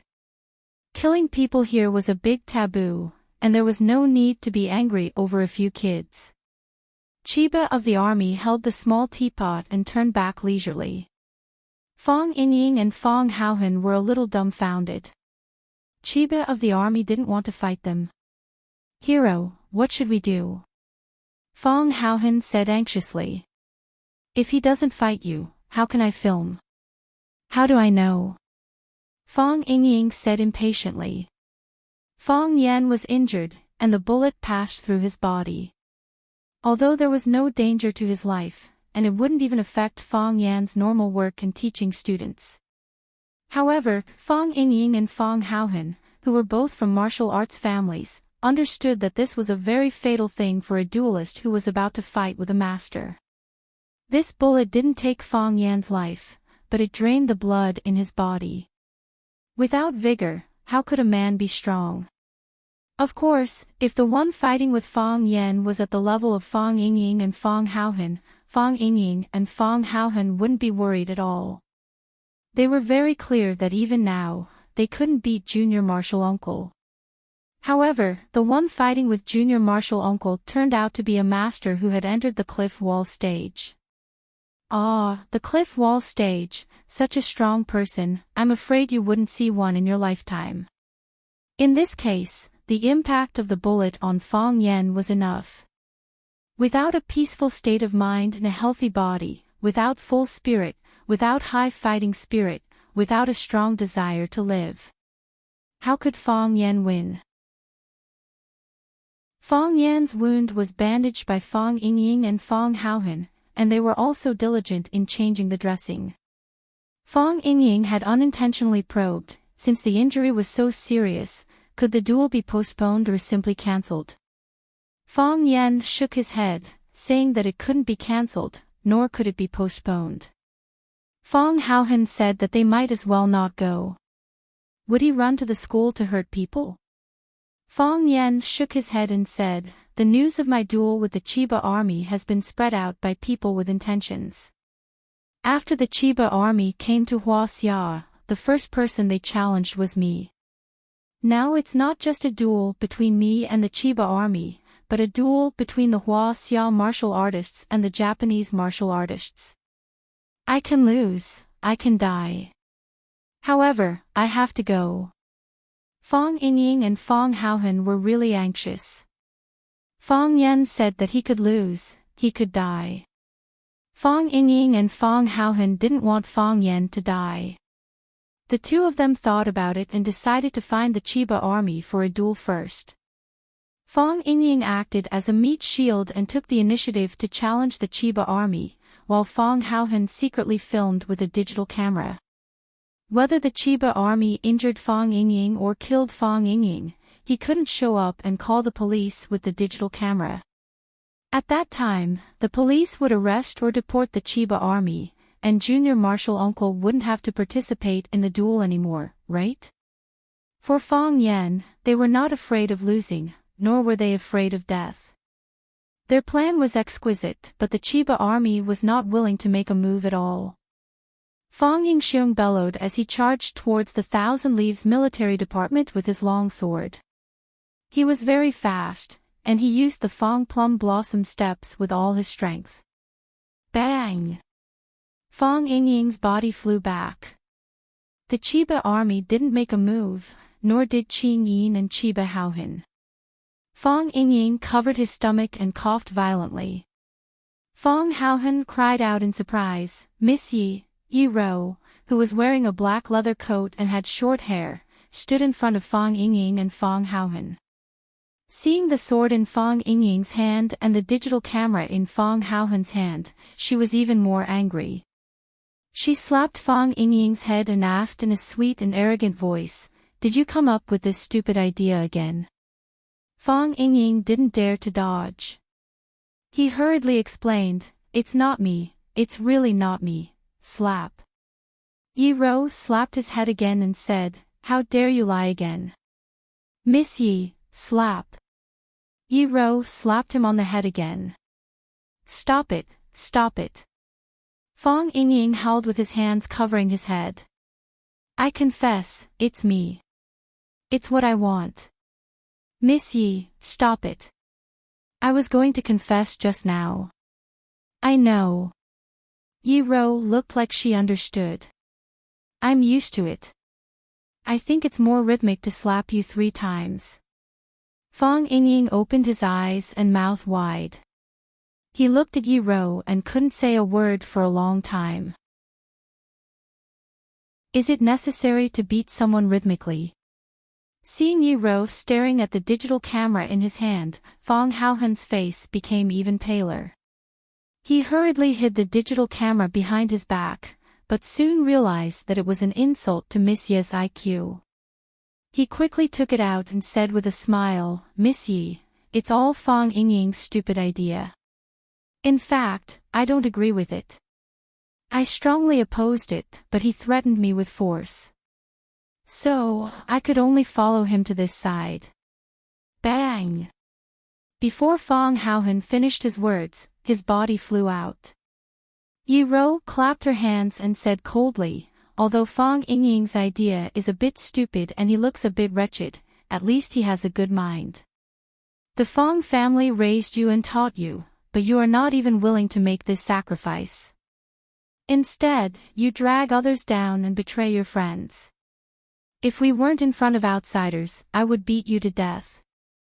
Fang Yingying nodded again and again, smiling so much that his eyes couldn't be seen. Yi Ro waved her hand and said, "Get out. Don't let me see you again." Fang Haohan climbed up from the ground and ran to Fang Yingying, saying, "Hero, she asked us to get out. This is an insult to us. Should we be angry?" Fang Yingying slapped Fang Haohan's head and scolded, "What's the use of being angry?" Influenced by Yi Ro, Fang Yingying also liked this kind of movement of slapping people's heads. Needless to say, there was indeed a sense of rhythm when he smoked. It was very satisfying. Fang Haohan thought it was right and said, "Then I won't be angry." Chapter 241. Fang Yingxiong and Fang Haohan didn't leave. They knew that although Yi Ro was a fierce woman who would beat people up at the slightest provocation, she didn't come to the Ministry of War alone to have tea and chat with them. Based on Fang Yingxiong and Fang Haohan's low IQ, they guessed that she might have the same goal as them. She wanted to drive the Chiba military division out of China so that Fang Yan wouldn't have the chance to fight with them. Thinking of this, Fang Haohan had already thought of a way to please Yi Ro. He walked quickly to Miss Yi and handed her the camcorder in his hand, saying, "Miss Yi, I didn't use this thing just now. I think you might need it. Here you are." Slap. Fong Haohan was slapped on the head again. Fong Yingying had just learned the trick of slapping the head from Yi Rou, and now he was addicted to it and couldn't stop. He carefully recalled the moment when he slapped Yi Rou. When Fong Haohan was about to lose his temper, he shouted at Fong Haohan first, "Fong Haohan, you idiot. Even if you give the camcorder to Miss Yi can't use it. Who can shoot while fighting?" Fong Haohan was stunned and said, "Then what should we do?" "Idiot." Fong Yingying wanted to slap Fong Haohan's head again, but Fong Haohan dodged it first. "Of course we'll use the camcorder to shoot for Miss Yi." Fong Yingying turned to look at Yi Rou and said, "Miss Yi, do you think I'm right?" Yi Rou's eyebrows twitched as she clenched her fists. Suppressing the urge to beat these two idiots to death on the spot, he said with a fierce expression, "You two idiots, can't you use your brain to think instead of your knees? Don't do such shameful things in the future, okay? Do you think you can kick him out of Huaxia just because you took a DV camera? He doesn't even need to do anything. His disciple will deal with the two of you. Even if you succeed and use this method to expel Huaxia back to Japan, our Huaxia martial artists will still become the laughing stock of the world, and you will also become the shame of Huaxia martial artists. In the future, don't learn from that wretched bastard junior martial uncle. Isn't it good to speak and do things with dignity? Put away your camcorders and scram as far as you can. Don't let me see you again. Every time I see you, I want to beat you up dozens of times."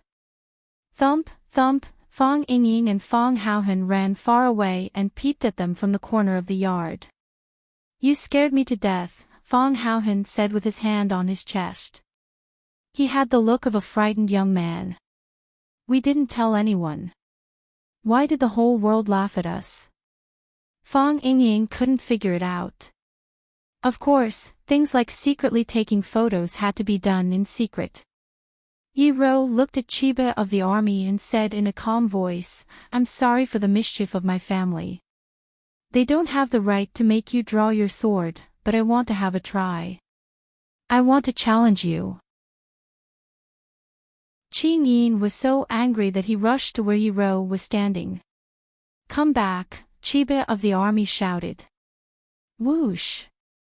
Qing Yin retreated again, as if he had never left. He moved as fast as the wind and as fast as lightning. Chiba of the army looked at Fong Yingying and Fong Haohan not far away and then at Yi Rou. He said with a smile, "Did Fong Yen send you?" "No one sent us," Yi Rou said. "Fong Yen doesn't know we're here." "That's true.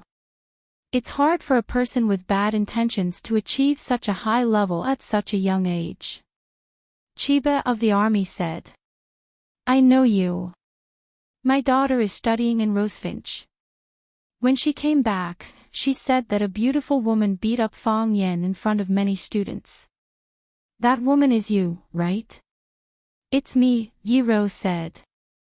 Chiba of the army shook his head slightly and said, "You want to hurt my body and heart of the sword so that Fong Yen can have an advantage in the battle with me?" Yi Rou was a little unhappy. Does this old guy want to fight? If he wants to fight, then fight.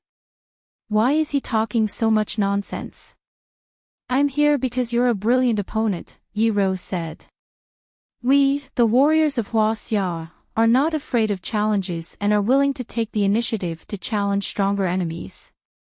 You want Fong Yen to practice swordsmanship for you, and I also want to defeat you to forge an undefeatable heart of the sword." "I like this answer better," Chiba of the army said. "Adversity produces talents, and desperation produces masters. If you're all here for Fong Yen, you don't have to. Without experiencing blood and fire, how can you have supreme cultivation and set foot on the path to the heavens?" "Sword!" Yi Rou shouted. Whoosh! Fong Yingying threw the sword hard, and Yi Rou caught the sword in his hand. Clang! Yi Rou quickly drew the sword, looked at Chiba of the army and said, "I'll take it as a yes." Before she finished her words, she had already rushed toward Chiba of the army with a sword. Chiba of the army was excited. He liked to watch his father fight with others at such a close distance. He preferred to see his father effortlessly defeat his opponent. It was a feeling that everything was under his control. He was at ease, as though there was nothing in the world he couldn't do. This man was his father, the man he admired the most and yearned to surpass. It was a wonderful feeling. So. Qin Yin grabbed his arm, tapped the tip of his foot, and leaped backward, jumping out of the combat range. He ran in a straight line. A straight strike. Just like Yi Ro's character, there were no overly flashy moves, nor were there any illusions. She simply thrust the sword at Chiba of the army. It was also because of Yi Ro's character that she was able to achieve so much at such a young age. Those with great providence were definitely people with merit. Fangjing was straightforward. That was Yi Ro's character. This was also the reason why Old Drunkard preferred Yi Ro over his junior brother, Fang Yan. Because he felt that Fang Yan was too embarrassing. However, Chiba of the army, who was known as the god of swords of Japan, didn't slack off at all. No one knew better than him that this simple strike of Yi Ro's was not simple at all. This strike went straight for the 3 vital points and 13 important acupoints on his chest. At the same time, his facial features and even his entire head were covered in the strike. 3 flowers in 1 sword, initial success in swordsmanship. 7 flowers in 1 sword, advance to the next level. Flower rain in the sky, Grandmaster.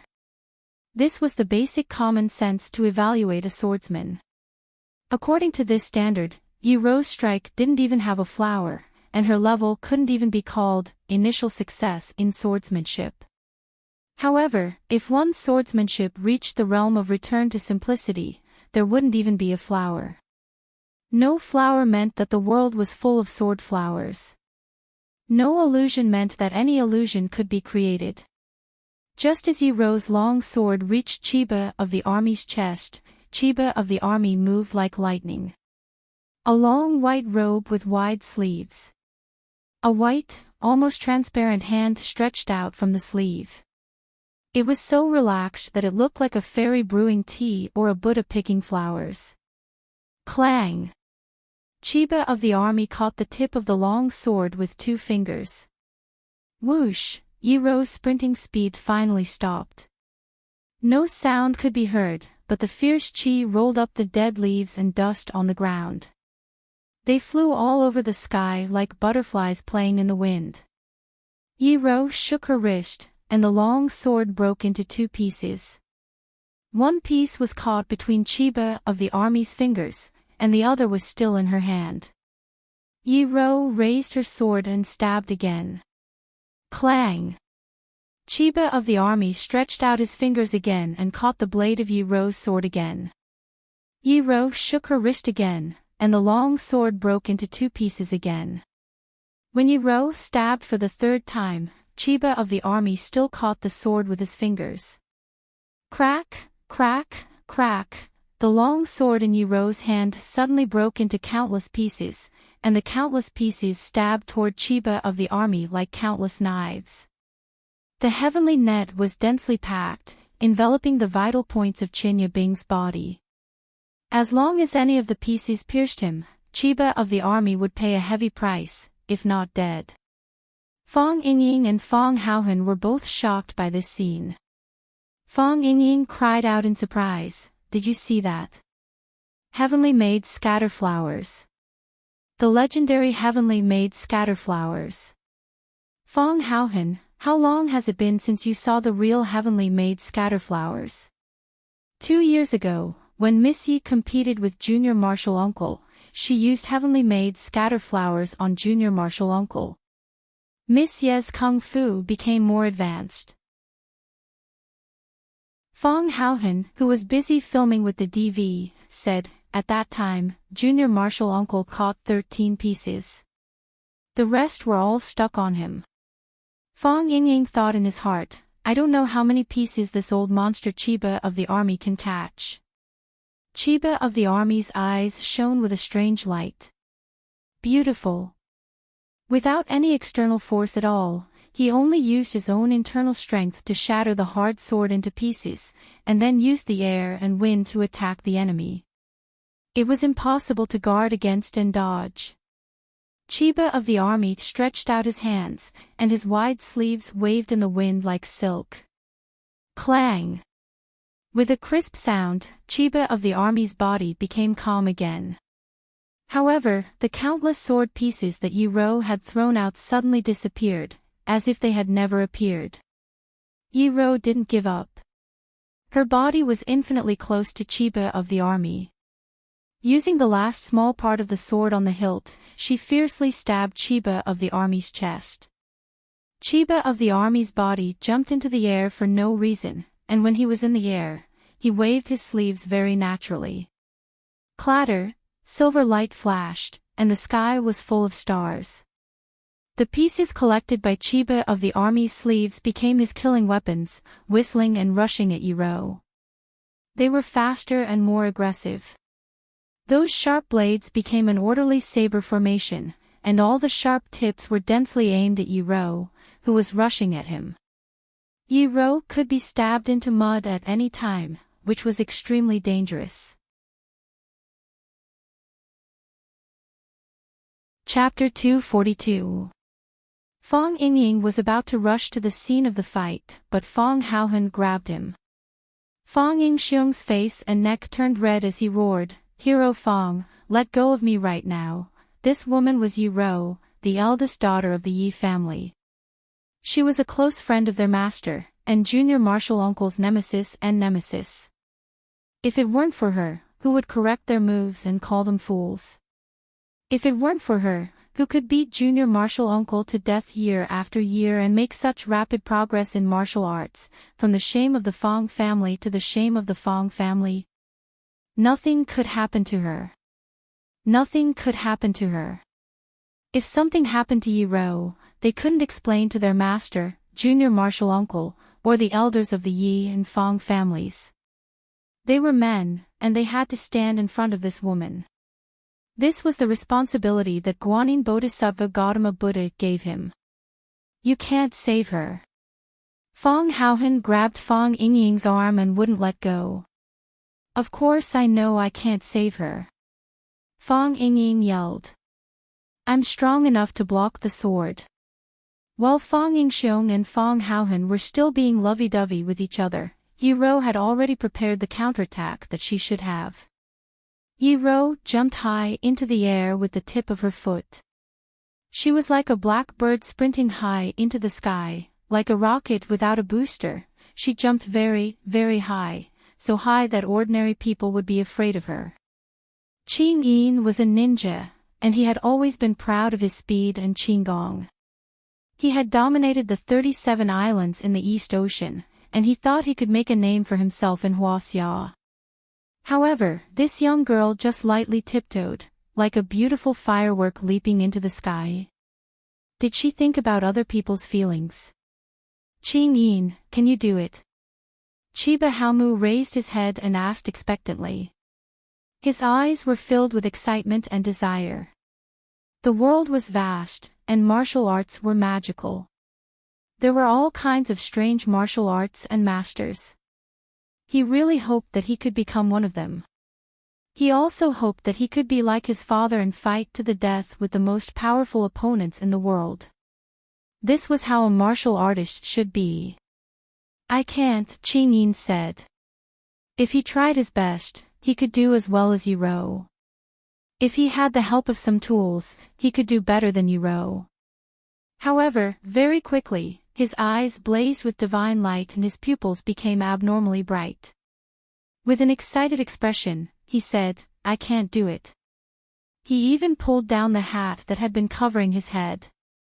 It was a thin and shriveled middle-aged man, his face covered in scars. This is what he left behind in order to become a qualified jonin and pass the beauty array. No one's success was by chance, regardless of whether that person was a Hua or an East Asian. As a martial artist, they already had the spirit to sacrifice themselves for the martial Tao. In his eyes, the current Yi Ro could be called a miracle. When Yi Ro's body leaped to the highest point, she completely dodged the sweeping sword forest. Yi Ro's feet swayed as if she was walking in the air. She jumped above Chiba Hashirama, who was in midair, and stepped on the top of Chiba Hashirama's head. It was only an inch, but the energy brought up by it reached a radius of several meters. A strong whirlpool of air formed around her, enveloping herself and Chiba Hashirama, and then she stepped on him from top to bottom. Chiba Hashirama didn't dodge. He held his right index finger and middle finger together like a sword. The sword was full of murderous intent, and it stabbed at Yi Ro's foot. Whoosh! The sword energy pierced through the sole of Yi Ro's black leather boots and pierced the flesh of her foot. Like a huge balloon being pierced by a needle, the airflow suddenly disappeared. Yi Ro felt the danger. She borrowed the force of her body in the air again, rolled twice in a row, and fell far away to the ground. It was precisely because of her dodge that she avoided Chiba Hashirama's next killing move. Clap, clap, clap, Yi Ro fell to the ground and took 3 steps back in succession. Whoosh, whoosh, whoosh. It wasn't until then that the blade fragments pierced into the walls and tree trunks after a short flight, not even leaving a trace. Yi Ro frowned slightly and looked at Chiba Hashirama more fiercely. This old monster had entered the state of being one with his sword. He was the sword, and the sword was him. There was no part of his body that wasn't a sword, and there was no part of his body that wasn't a sword. He killed people with sword energy, and he killed people invisibly. Chiba Hashirama's body landed gently, neither too fast nor too slow, and his movements were as smooth as flowing water. In this round, Chiba Hashirama won a small victory. You want to kill people, Yi Ro said. Death and injury are inevitable in a competition, Chiba Hashirama said with a smile. Either you step on my dead body to achieve supreme glory, or you become a dead soul under my sword. Who cares? I don't understand. There are so many masters in Huaxia, and there are so many eccentric hermits. Why do you have to fight with Fang Yan? With your cultivation at the absolute wall stage, his chances of winning are slim. Is it really because he is an opponent worthy of your sword? Because he is an opponent worthy of my sword, Chiba Hashirama said calmly. His attitude was very firm.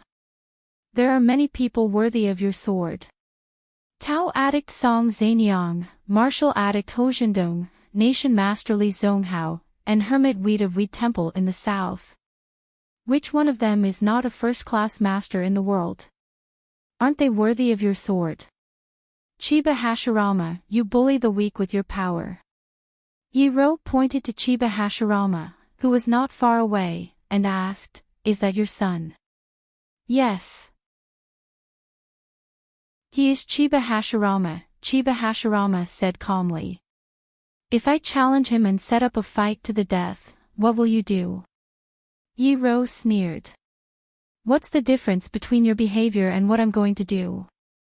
If he admits defeat, the death will naturally be solved. If he accepts your challenge, then he must go all out. Chiba Hashirama looked at Yi Ro and said, Miss Yi, I understand what you mean. You think I'm looking for Fang Yan to avenge my son and vent my hatred for my disciple, right?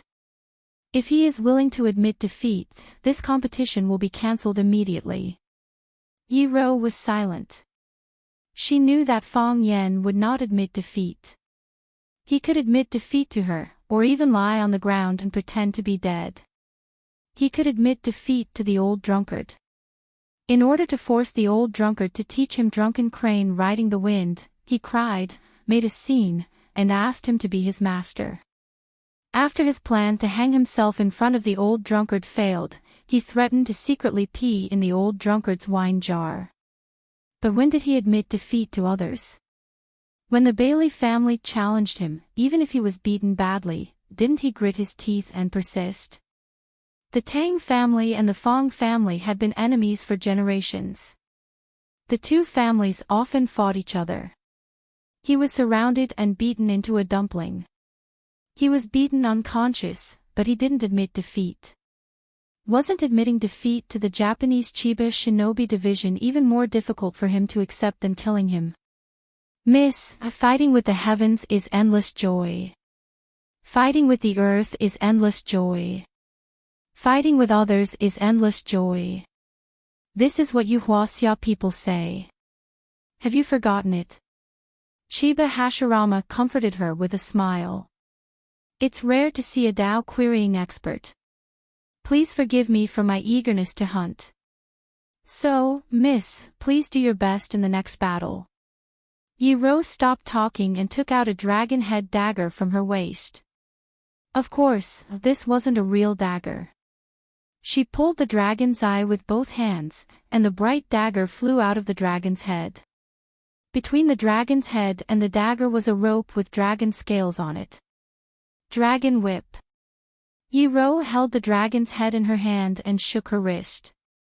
The dagger on the whip tip flew toward Chiba Hashirama not far away.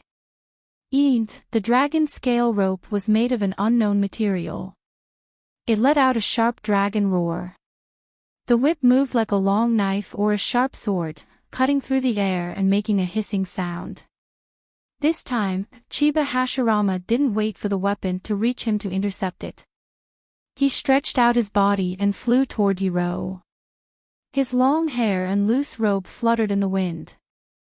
He looked like an immortal descending to the mortal world. He ignored the whip tip that was aimed at the major acupoints on his chest. Even when the sharp blade came, he only flicked his finger. Clang! With a crisp sound, the dagger lost its aim and flew to the side. At this moment, he had already rushed into the inner palace and entered Yi Rou's defensive range. He slashed his palm toward Yi Rou's neck. His palm was also a sword, and the sword energy was shocking. Whoosh! Yi Rou shook her wrist again and pulled the dagger back, stabbing it toward Chiba Hashirama's heart from behind. At this moment, Chiba Hashirama could cut off Yi Rou's neck with his palm, but he would also be pierced by Yi Rou's dragon whip. He could either dodge or die together. This was Yi Rou's deliberate plan to hurt both sides. Chiba Hashirama looked at Yi Rou. In order to express her determination, Yi Rou closed her eyes at this critical moment. Chiba Hashirama knew that this girl was ready to sacrifice herself. When two people met on a narrow path, only the one who was not afraid of death could take advantage. Chiba Hashirama sighed softly and his figure became illusory. Clap! He slapped Yi Rou's chest. The dagger that was about to stab into his back did stab into his heart, but it went through his heart again. What the dagger stabbed was only his illusion. His movements were too fast, and even when he had already left, his body was still in the same place without any change. His body disappears, and your eyes deceive you. Puff! Yi Rou spat out a mouthful of blood and flew backward in the air. Chapter 243. It was too fast and too urgent. Fong Yingying realized that the situation was not good and rushed over to pick her up. She was about to hit the ground halfway. Whether it was Qianye of the Ministry of Arms or Yi Rou, their full speed was not something that ordinary people could catch up with. Fong Yingying wasn't weak, but he was still several levels below them. This had nothing to do with hard work, but talent. Some people were born to be martial arts geniuses. Bang! A black figure rushed over from behind Fong Yingying, stepped on his shoulder, and leaped over his head. He jumped up high and caught Yi Rou's body, who had lost control of her body, and held her in his arms. A cool breeze blew, and the moonlight shone leisurely. Yi Rou opened her eyes and saw Fong Yan's worried eyes. Her beautiful eyes were instantly filled with anger, and she said angrily, "Why are you here? Why are you here?" Fong Yan asked with a smile. "I'm here to challenge the Thousand Leaves military department," Yiwen said. "I also want to challenge the Thousand Leaves military department. He's the one I want to challenge. This is my battle. What are you doing here?" Yi Ro was furious. This feeling was too embarrassing. It was just like when he was a child and suddenly wanted to steal his cousin's makeup box to put on makeup for himself. In the end, he found a pair of eyes peeking at him from the window halfway through. She flew into a rage, and her eyes disappeared with a grin. From then on, she had the nickname Monkey King. She swore that she would beat up Fong Yan every time she saw him. "Miss, are you being reasonable?" "All right, I know you've always been unreasonable. But first come, first served, right?" Fong Yan explained patiently, "He is my opponent. Even if you want to challenge him, you'll have to be behind me." "Who set the rules for queuing?" "I want to challenge him now, I'm willing. If you're not convinced, hit me." This woman was always like this, making it impossible for people to talk to her nicely. All they wanted was a good fight. Before Fong Yingying could have the time to think, "How could Fong Haohan run faster than me?" he heard Fong Haohan shouting, "Junior Martial Uncle," from behind. It turned out that youngest Martial Uncle was here. Fong Yingxiong finally stopped his running fat body with great difficulty and sprinting forward. If Junior Martial Uncle came, then there was nothing for him to do. Otherwise, if Junior Martial Uncle misunderstood that he wanted to steal his woman, then it would be big trouble. After all, who would be willing to have a handsome rival by the side of the woman they like? Bang! Only then did Fong Yan land with Yi Ro in his arms. "Put me down," Yiwen said. "You're hurt. Put me down." Yi Ro became even more domineering. Ignoring him, Fong Yan looked at Chiba Baryoshi and said, "My wife and children are immature and have caused you trouble. I'm sorry. I'm afraid of losing and death, but I'm most afraid of retreating. I'll be there on time for the Battle of One Sword Peak. Don't worry." Fong Yan smiled at Chiba Baryoshi and walked back with Yi Ro in his arms. Fong Yingying and Fong Haohan looked at each other and followed him cautiously. Chiba Baryoshi stood there, looking at the backs of Fong Yan and the others with a worried expression.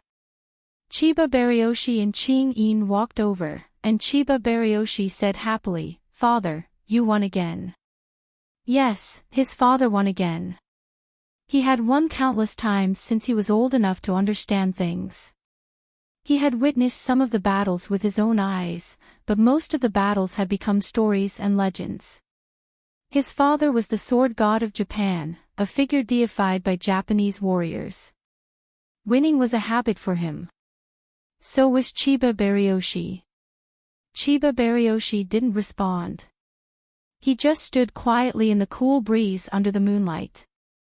"What are you worried about, master?" Qing Yin asked. Chiba Baryoshi was still a child after all, and Qing Yin was more mature and sharper. "I won and Japan lost," Chiba Baryoshi said. "How can one person's victory offset the loss of a country?" Father, master, Chiba Baryoshi and Qing Yin were confused. They didn't know why Chiba Baryoshi said that. If he won, it meant that Japan had won. Because he was the pride of Japan, one of the representatives of Japanese warriors. How could the Japanese have lost? "In Japan, they call me the sword god. Everywhere I go, they worship me," Chiba Baryoshi said in a low voice. He didn't feel very proud because of this. Chiba Baryoshi smiled and said, "Father, that's the supreme honor you earned with your own strength. You deserve it. Father has always been my goal, and also the goal of thousands of Japanese warriors." Chiba Baryoshi shook his head and said, "That's what I'm worried about. When they see me, They all keep quiet and worship me like a god. But that's not what I want. I want them to have the courage to draw their swords against me. In Japan, no one has the courage to draw their swords against me. In Huaxia, I've already met two. Even the two men who don't dare to look me in the eye have the determination to die, Chiba Baryoshi said. Japan lost. Chiba Baryoshi looked at his father with more love, and Ching-in looked at his master with more respect. Chiba Baryoshi served the country and the people. The hatred of the country and the hatred of the family was the future of a martial artist. Even the man who was the Japanese sword god could not abandon all human emotions. He would love because he loved, and hate because he hated. Now, he was worried about the young man's desire to die and the martial arts heritage of Japan. Chiba Baryoshi turned around and said, "The brave are fearless. Let's work hard together." Only then did Chiba Baryoshi and Ching-in notice that there was a small hole in the back of Chiba Baryoshi's clothes. With their sharp eyes, Ching-in and Chiba Baryoshi could see the dazzling red line. The two of them sucked in a cold breath at the same time. "Father, are you hurt?" Chiba Baryoshi cried in surprise. As far as he could remember, he had never seen his father get hurt. Never had. The sword god is still a human. How can a human not be hurt? Chiba Baryoshi's calm voice came. Rosefinch High School. In the courtyard of the villa. "Take off your clothes," Fong Yen said. "No," Yiro said. "Take off your clothes." "No." "Yiro, have you noticed? When we talk, we have to say the same thing several times." Fong Yen looked at the unreasonable Yiro helplessly and said, "I noticed." Fong Haohan raised his hand happily, feeling proud of his smart brain and wise eyes. Slap. Fong Yingying slapped his head and scolded, "You idiot, it has nothing to do with you. They are flirting, why are you getting involved? From now on, shut your stupid mouth." Yiro stared at Fong Yen with sharp eyes and said, "Fong Yen, don't think you can take advantage of me because I'm hurt. You may not be my match in a fight." "Who wants to fight with you?" Fong Yen said angrily. "You're hurt. You're bleeding. You were slapped by that old psycho from Chiba Baryoshi. I have to see where you're hurt so I can apply medicine for you. What does it have to do with you?" Yiro said with disdain. She pushed Fong Yen away and said, "Don't put your face too close to me. I'm afraid it will affect my appetite and aggravate my injury." Then she turned around and was about to leave. "Yiro, stop the F***CK. Fong Yen shouted. He felt that his little universe was about to explode. What kind of woman is she? Is this kind of woman still a woman? Can you be affectionate just for once? Can you be humble for once? Can you be infinitely shy for once? Isn't it said that injured women are the most vulnerable? That old psycho from Chiba Baryoshi clearly slapped her, but why is she still so strong?" Yiro suddenly turned around and shouted, "Fong Yen, what did you just say?" Fong Yan's heroic appearance suddenly disappeared, and he said timidly, "I said please wait. Even if you want to leave, you have to take the medicine I gave you." He winked at Fong Yingying. Fong Yingying ran into the room and took out a bottle of powder from Junior Marshall Uncle's private collection. After thinking for a while, he took out 2 more bottles, then 3. "I'll tell my mom what you just said," Yiro said. Fong Yen felt that this woman was too vengeful. Fong Yen gave the powder to Yiro and said, "Apply half of it externally, and take the other half with water. You will be fine as long as all the clotted blood is drained out."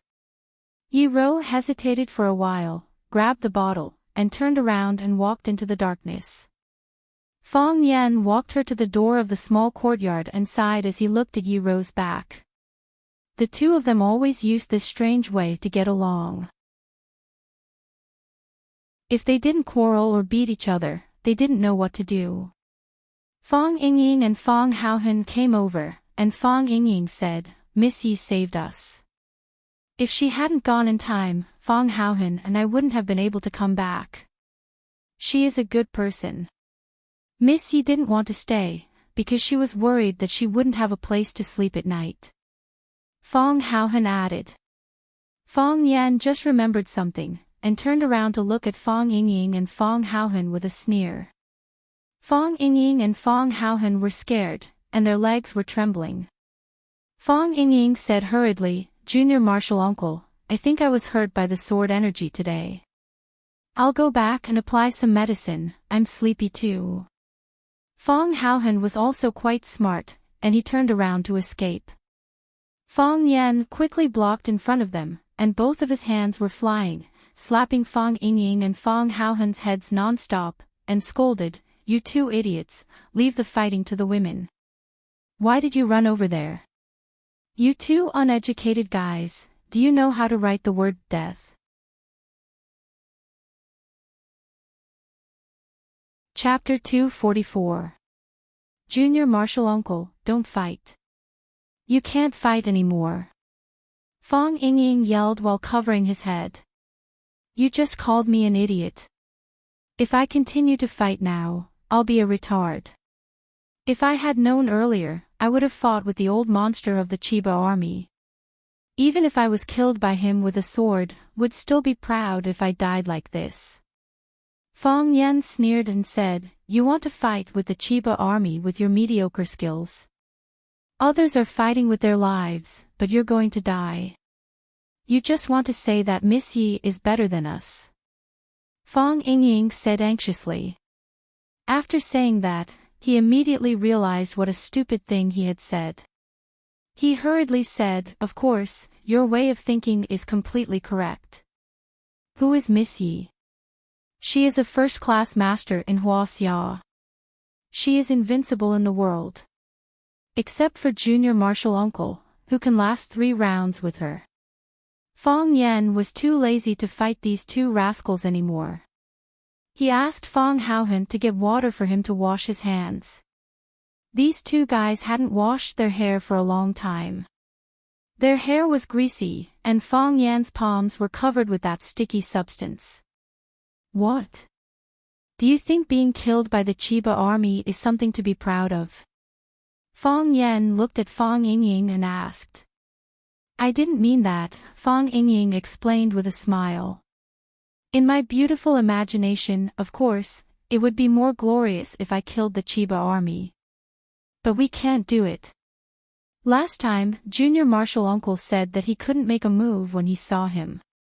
I even laughed at Junior Martial Uncle in my heart for exaggerating and saying that the old guy was too powerful. Paw!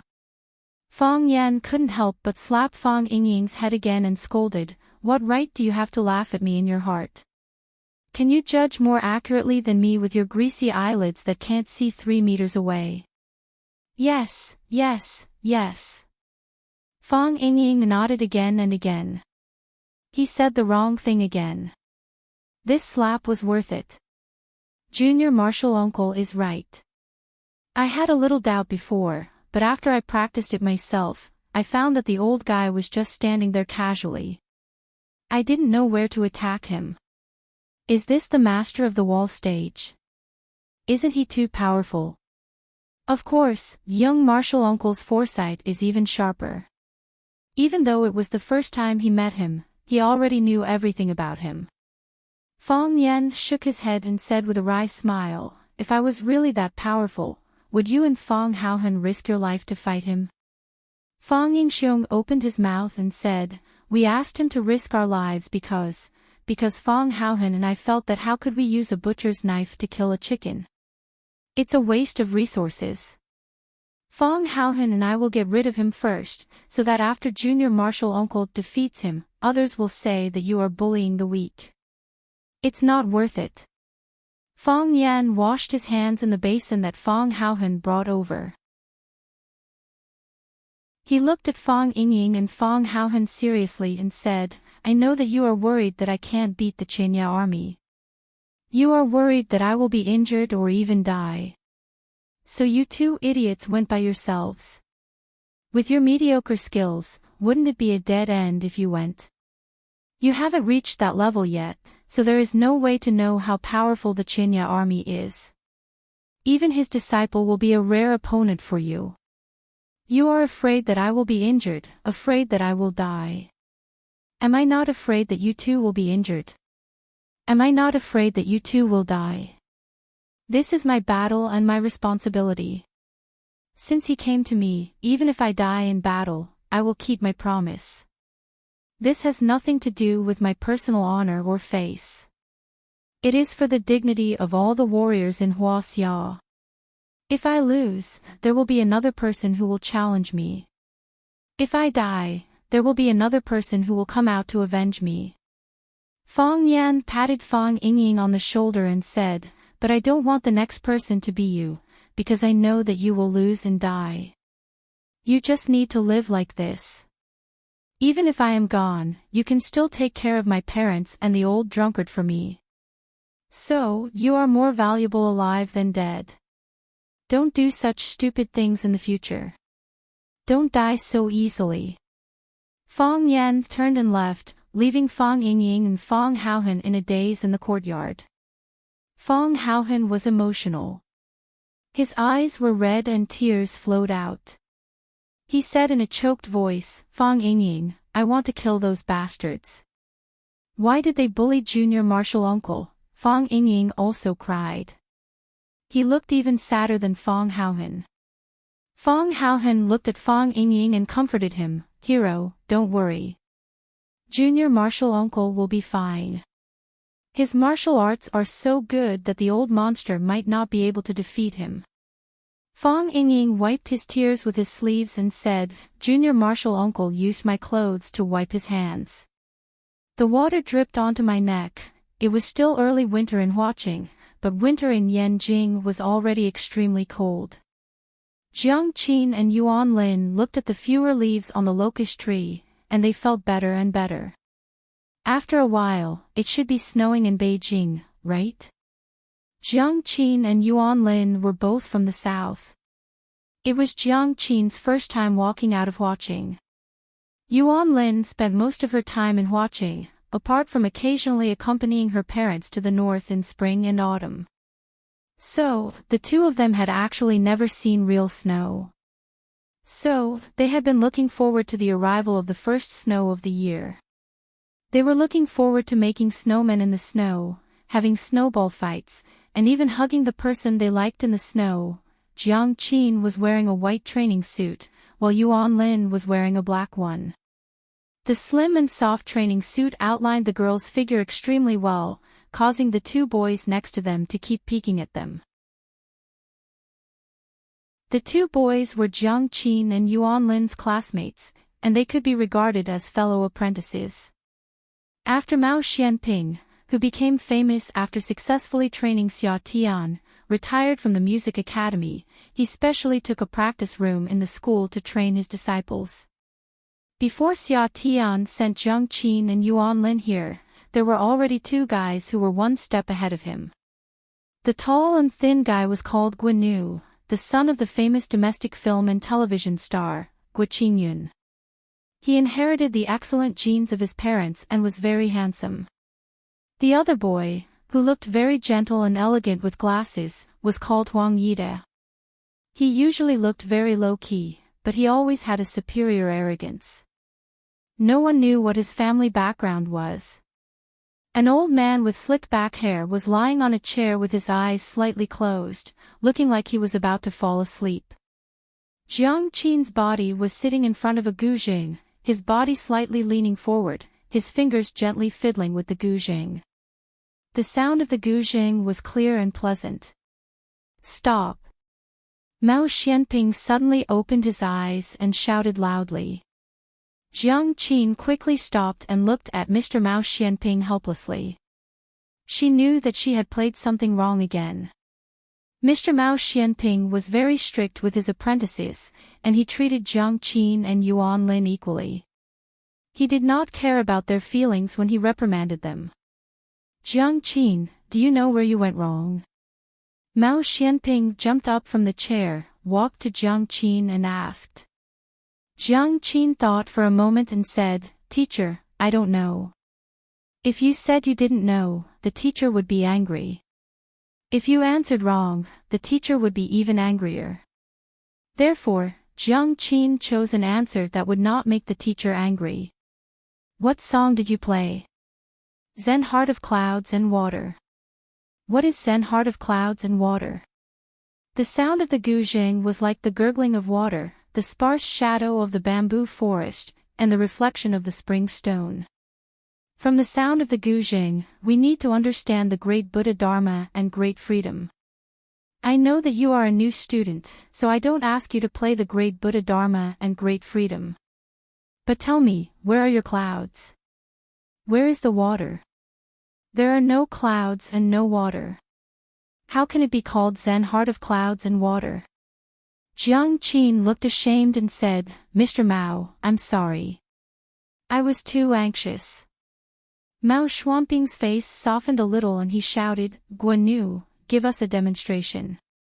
Guanyu walked to Jiang Qin and said with a smile, Mr. Mao, don't be angry. Junior sister has just come here, and it's already very good for her to achieve such a result. When I first came here, I was not as good as them. At that time, you were so angry that you hit me with a stick. Have you forgotten? Guanyu looked at Jiang Qin again and said, Junior sister, don't be nervous.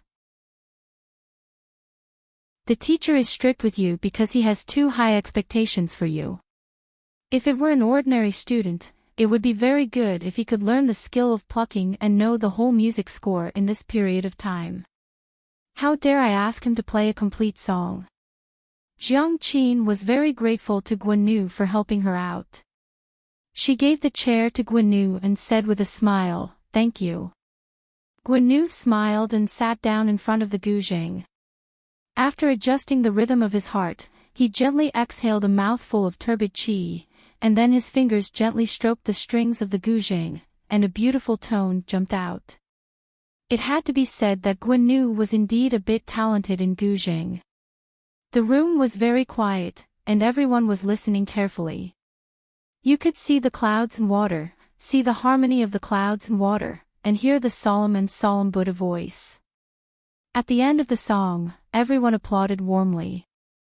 Bao Xianping pointed to Guanyu and said, There are some flaws. Clouds and water flow slowly, not too fast. If you use too much force, it will not be beautiful. Guanyu quickly stood up and said gratefully, Thank you for your teaching. Bao Xianping looked at Jiang Qin and asked, Do you understand? Understood. Jiang Qin nodded. Mao Xianping was very satisfied with his disciple's studious attitude and said, It's good that you understand. The ancients pay attention to having a well-thought-out plan. If you have wind and clouds in your heart, then the music you play will be able to create a storm. You are very talented, and I hope you can go further on this path. Thank you, teacher. Jiang Qin sincerely thanked him. Mao Xianping waved his hand and said, Okay, go eat. After Mao Xianping left, the students began to pack up their things and went to the bathroom to take a shower and change their clothes. When Jiang Qin and Yuan Lin changed into sweaters and down jackets and walked out, Guanyu and Huang Yida were already waiting at the door. Guanyu stood up and took the initiative to greet the two girls. He said, I just discussed with Yida.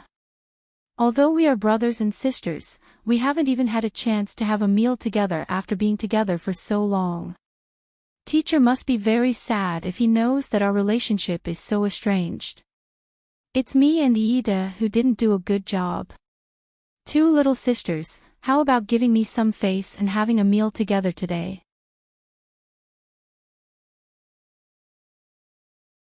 Chapter 245.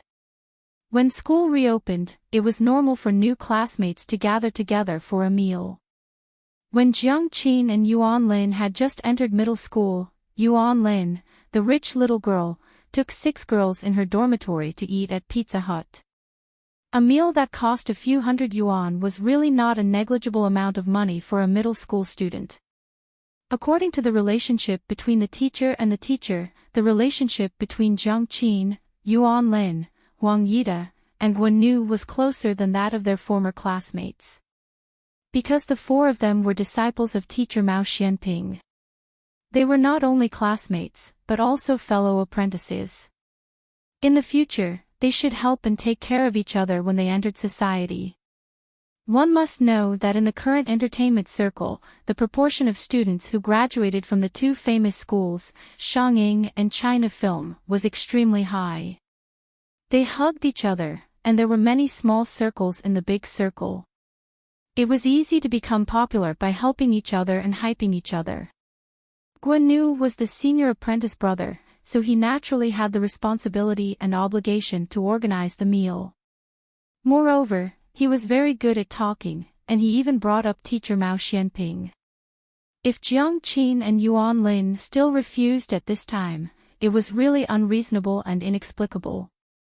Jiang Qin and Yuan Lin looked at each other, and Jiang Qin said with a smile, "Okay. This should be done. My treat. What do you want to eat, little sister?" Huang Yida put on a cool face, and his forthright manner when he spoke was very likable. "It doesn't matter what we eat," Jiang Qin said with a smile. "However, we have to invite teacher Mao. Just now, senior apprentice brother Guo said that this is our first gathering. If we don't invite teacher Mao to such a meaningful gathering, how sad will he be? Invite the teacher." Guan Nu and Huang Yida had a look of rejection. Who would want to eat with the teacher? Yes. We like to eat with the teacher, Yuan Lin said happily. The eyes of the two girls became bright. The teacher they liked to eat with was called Fang Yan. "I'll make the call." After Jiang Qin said that, he took out his phone from his pocket and dialed Mao Xianping's number. Mao Xianping had just separated from his students. He was a little surprised to receive a call from Jiang Qin. Jiang Qin and Yuan Lin were recommended by Xia Qin. He valued Xia Qin a lot, and he valued Jiang Qin and Yuan Lin as well. After listening to Jiang Qin's words, Mao Xianping smiled and thanked him, but he still refused the students' invitation to dinner. He was a very famous musician in the country and had endless social engagements every day. Tonight's dinner had been arranged a week ago. After hanging up the phone, Jiang Qin put his mobile phone into his small bag. He looked at Guan Nu and said, "Senior brother Guo, teacher Mao has no time tonight. Ask us out next time. Then let's eat first." Guan Nu looked regretful, but he was overjoyed in his heart. "That's not good," said Jiang Qin. "Since teacher Mao said next time, let's wait until next time. Yuan Lin and I are going to meet a friend." Yes. We made an appointment in advance." Yuan Lin nodded repeatedly.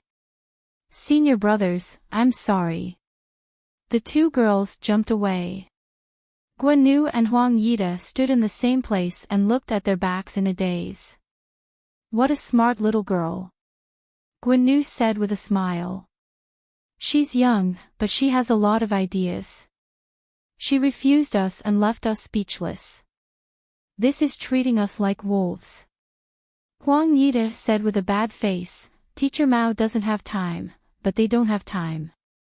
Teacher Mao isn't here, and they don't even have the guts to have a meal with us."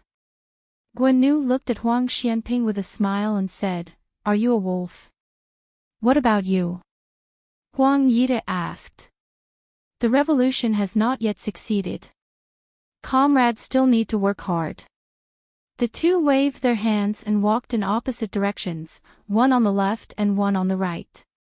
Dead leaves fell, and a thick layer of leaves piled up on the ground.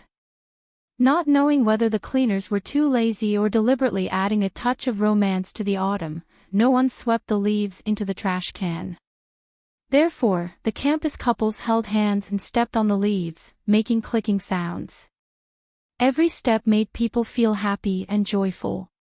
The naughty girl ran on the leaves, and with a kick of her toes, countless leaves flew all over the sky.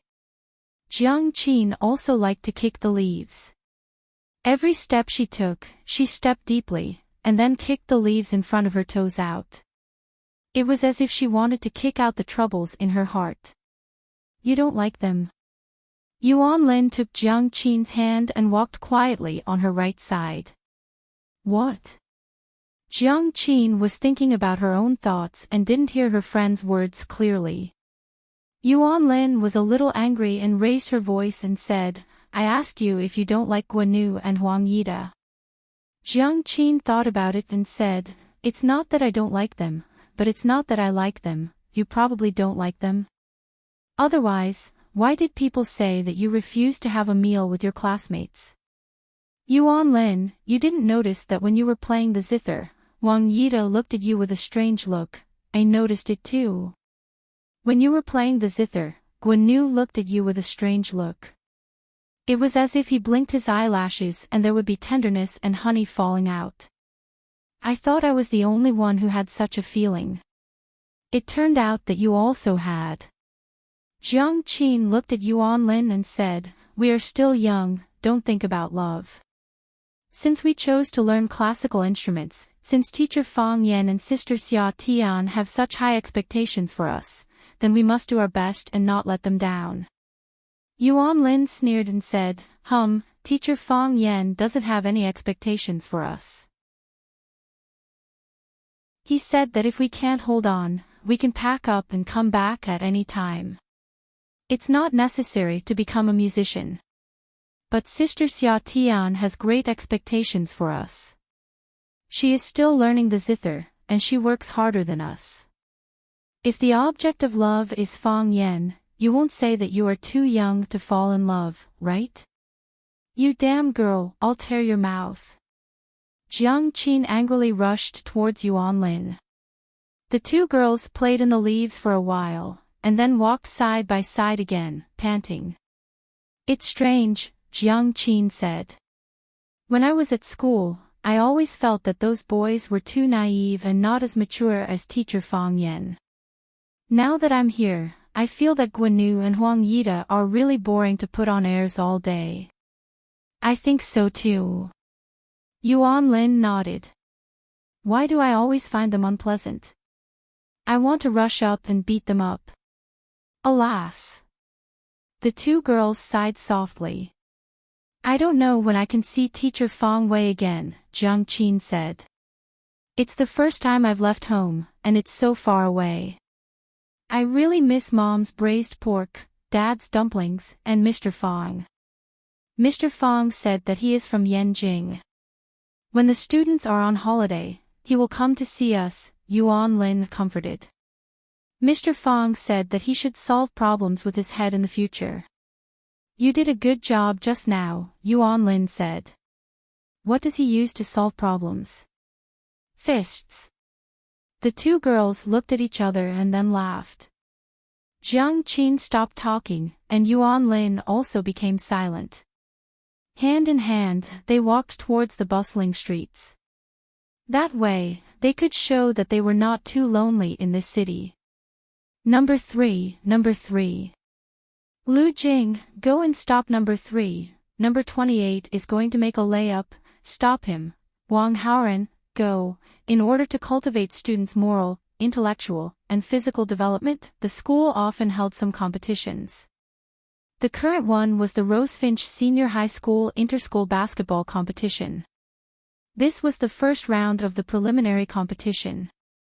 According to the rules, the first, second, and third years would each send a team to compete for the title of the school champion. Fang Yan ran to the office to draw lots, but he drew the 9th class and the 11th class, which had the highest basketball level, together. The 11th class was a special enrollment class. What was a special enrollment class? It meant that the students had a special skill and could be admitted to Rosefinch Secondary with extra points. Some were good at drawing, some were talented in music, and some were good at calligraphy. Of course, most of them were good at sports, because during the recruitment test, if you say you can draw well, then you have to draw well. If you said you were talented in music, then you had to shout. If you said you were good at calligraphy, then you had to write a beautiful essay. However, if you said you were good at sports, as long as you were strong enough, then you had extra points. As a result, several big guys and 1.8-meter-tall men appeared in Class 11. When they walked together, it was a beautiful scene in the school. It was a tough game. Class 9 didn't have any good basketball players to begin with, and they couldn't miss school activities either. The team of 5 was barely made up by Fong Yan. The only substitute was only able to make up the team because of his height. He said he couldn't play basketball, but Fong Yan didn't believe him. Or rather, he didn't want to believe him. He tried it on the court, and when he got nervous, he ran away with the ball in his hands. Fong Yan had to believe it. It was only the third quarter, and the score was already more than 30 points. 58-12. The ninth class 21 points were almost all scored by Huang Haoran alone. He wasn't tall, and he was very short-sighted, but his three-point shot was very beautiful. Huang Haoran got the ball again, sprinted, and jumped. Fong Yan clenched his fists. He knew that as long as Huang Haoran had a chance to get the ball, he would be able to get the 3 points. Although Fong Yan knew that they were going to lose this game, he didn't want it to end here. He could teach anything, but he would teach his students to give up. Huang Haoran, come on. The cheerleaders finally got a little bit of spirit. They were also stunned by the 11th class. The gap was getting bigger and bigger, and their voices were getting smaller and smaller. Finally, there was no sound. If it weren't for Fong Yan's strict discipline, they wouldn't want to watch anymore. Huang Haoran raised his arm, and his wrist gently hooked. Bang! A giant appeared in front of him and slapped the ball on Huang Haoran's face. Paw! Huang Haoran's body fell on the solid concrete floor, and he didn't move.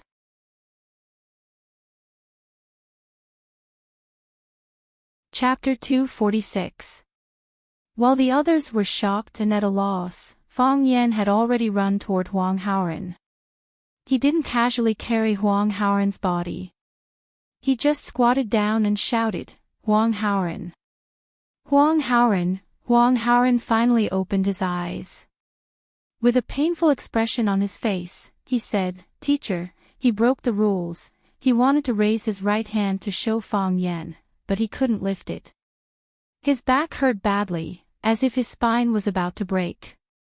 Fong Yan didn't need to lift it up to see that Huang Haoran's right hand was purple and red. Even his wrist was swollen. Obviously, the guy slapped the back of Huang Haoran's hand. Because he used too much force, Huang Haoran's wrist couldn't bear the heavy pressure and sprained it when he fell to the ground. He's bleeding, he's bleeding.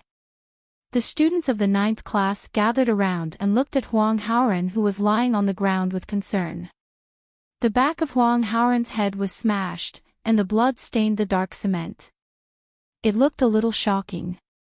It was good that he could talk. Fong Yan picked up Huang Haoran and said, I'll take you to deal with it. In order to do a good job of protection, the school doctor patrolled around several competition courts.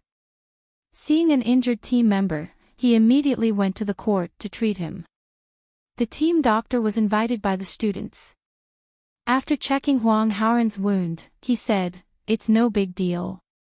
He still knows how to protect himself. When he fell to the ground, his head was stiff. But the injury on his back is serious. I'm afraid he'll have to rest for a few days. Fong Yan checked Huang Haoran's spine. There was no danger of fracture or dislocation. He said, It's good that he's fine. It doesn't matter if he rests for a few days. After being busy for a while, Huang Haoran was escorted to the infirmary by the study commissary to disinfect and rest. Fong Yan looked at the bulky student who had slapped Huang Haoran and was now drinking Coke and laughing with his teammates. He walked over and slapped the bulky student's head. Li Hu was angry and shouted angrily, "Why did you hit me? Injuries are unavoidable in a basketball match. I didn't do it on purpose. What right do you have to hit me?" So what if he was a teacher? Does that mean teacher can beat people as he pleases? Tiger Li's teammates were also very angry. A few big guys surrounded Fang Yan in the middle. If there was any disagreement, they would press him down in the middle and give him a beating. Science and technology were getting more and more advanced, but the reverence students had for their teachers and knowledge was getting weaker and weaker. In this day and age, if you dared to run in front of any student and say, "Teacher for a day, father for life," they would spit apple juice at you and call you an idiot. "You want to be my father? It's more like I am your father." Fang Yan's face was very calm. He looked at Tiger Li and said, "I hit your head, not because you injured your classmate. Of course, I am really angry about you breaking the rules and injuring your classmate. If you say you didn't mean it, I believe you. However, even if you are playing against each other, because of your foul, a classmate fell to the ground and got injured. Shouldn't you go over and help him up and apologize? He is not my teammate, he is your classmate, not your enemy. Even if you are standing on the same court, it doesn't mean that you are life and death enemies. Because of your foul, a classmate is lying on the ground bleeding. You are drinking Coke and joking with your classmate. Because the person lying on the ground is not you, the person who is bleeding is not you, so you can have a clear conscience and act without any scruples. I was angry and hit you because of this reason, not because you said it was an unintentional foul that caused a student to get injured. Mr. Fang, what you said is too much." A middle-aged man wearing a Rockets jersey was sitting under a tree. He was dismissive of Fang Yan's words. It is normal to get injured in a basketball game. Even in the NBA, don't big-name stars often get injured and have to have surgery? They're still kids, so it's understandable that they don't think about things as comprehensively. If you use your own standards to demand things from them and then use your identity as a teacher to beat someone up, do you believe that I'll go to the school and report that you're physically punishing students? The person who spoke was Gu Sini, the homeroom teacher of Class 11. He is also a basketball enthusiast and usually fights with people. From his outfit today, it can be seen that he should be a die-hard supporter of the Rockets.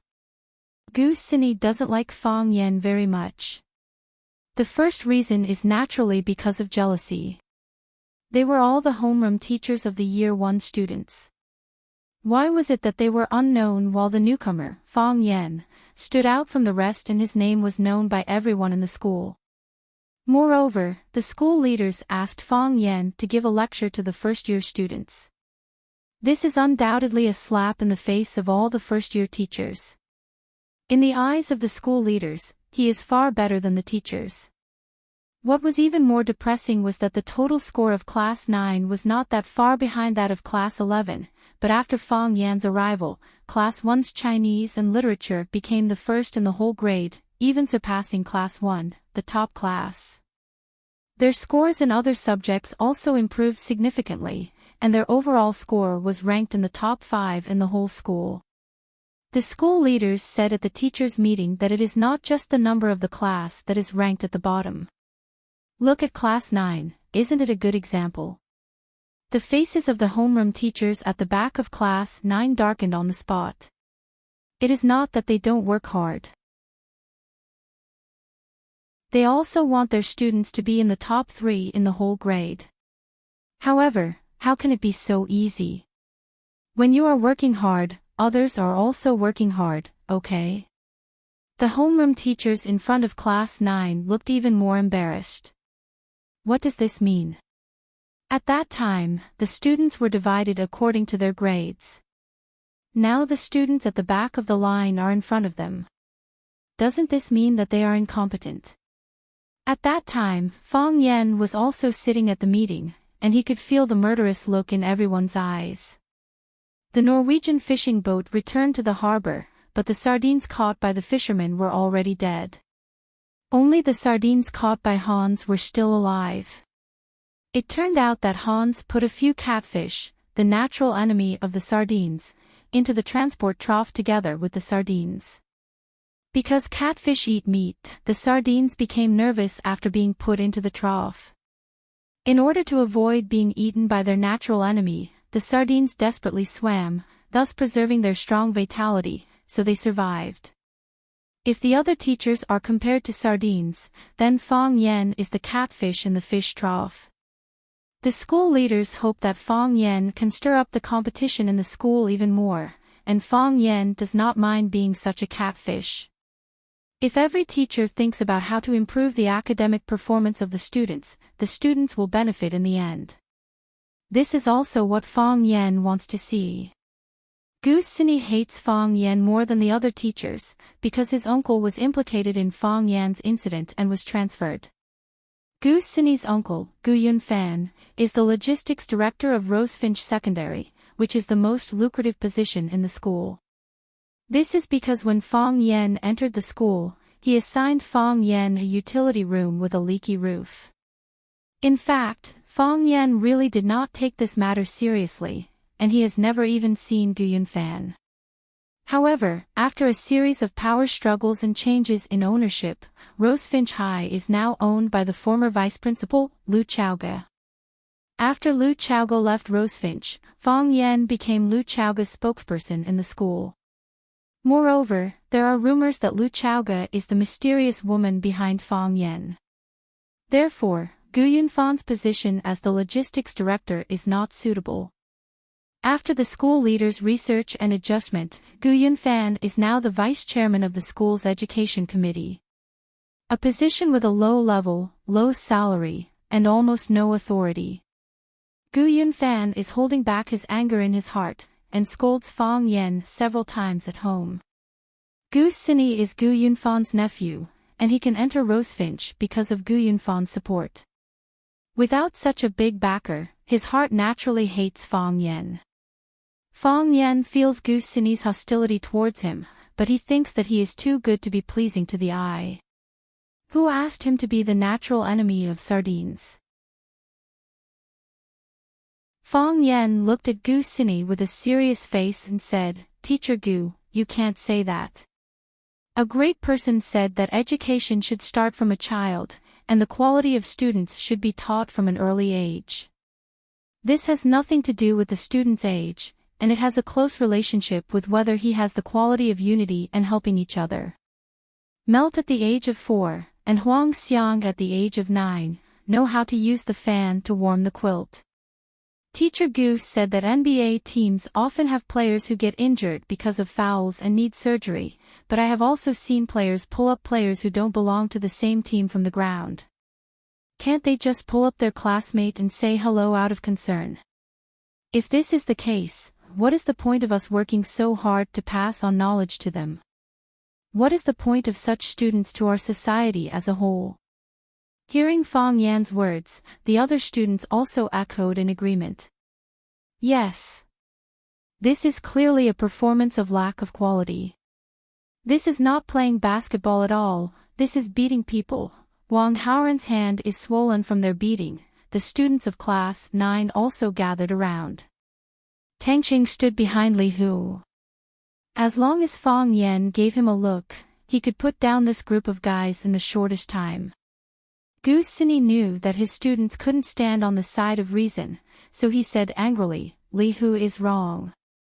Didn't you already teach him a lesson? Now it's a basketball game, do you still want to play? If you want to play, quickly send someone up. If you don't play, we will win this game. Who wants to talk so much with you?" Tang Qing. Fong Yen shouted. "Yes." Tang Qing responded and walked in front of Fong Yen. "You go up." Fong Yen said. "I don't want to." Tang Qing said with a bitter face. "It's boring to play with them. Isn't this bullying? I want to win this game. Also, from now on, don't let them take a single point." Fong Yen said. If they don't realize their mistake, I will never give this victory to them. Gusini sneered and said, basketball is a sport for 5 people. So what if Tangqing plays well alone?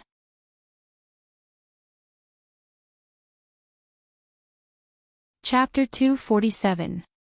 Tangqing made a 3-pointer from the distance. Swish! The ball went in. Tangqing dribbled the ball past people.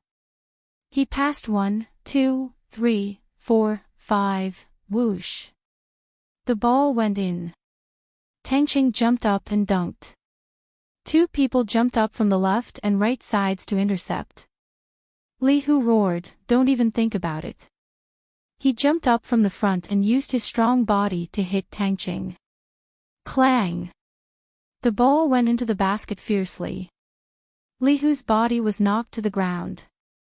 Paw! Until this time, Tangqing's body landed lightly on the ground. He flipped his hair back in a carefree and unrestrained manner, not even a drop of sweat falling down. This made Tangqing feel a little regretful. If he shook his hair to shake off a few drops of sweat, the effect would be better. Of course, for him, this was enough. Tangqing! Tangqing! Tangqing! The cheers of the students almost overturned the court. Tangqing's name resounded throughout the campus. There were also countless students rushing towards the court. Of course, most of them were girls. Tangqing was originally Rosefinch's most handsome boy, but he was usually low-key. He rarely showed his talent in any aspect.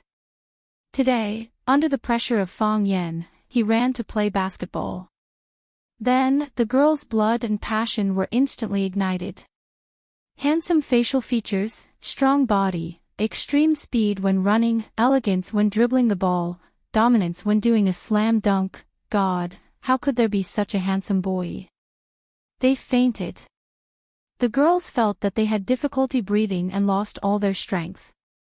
Tangqing was originally unwilling to play. As a warrior who practiced internal martial arts, he felt that playing basketball with these guys was bullying.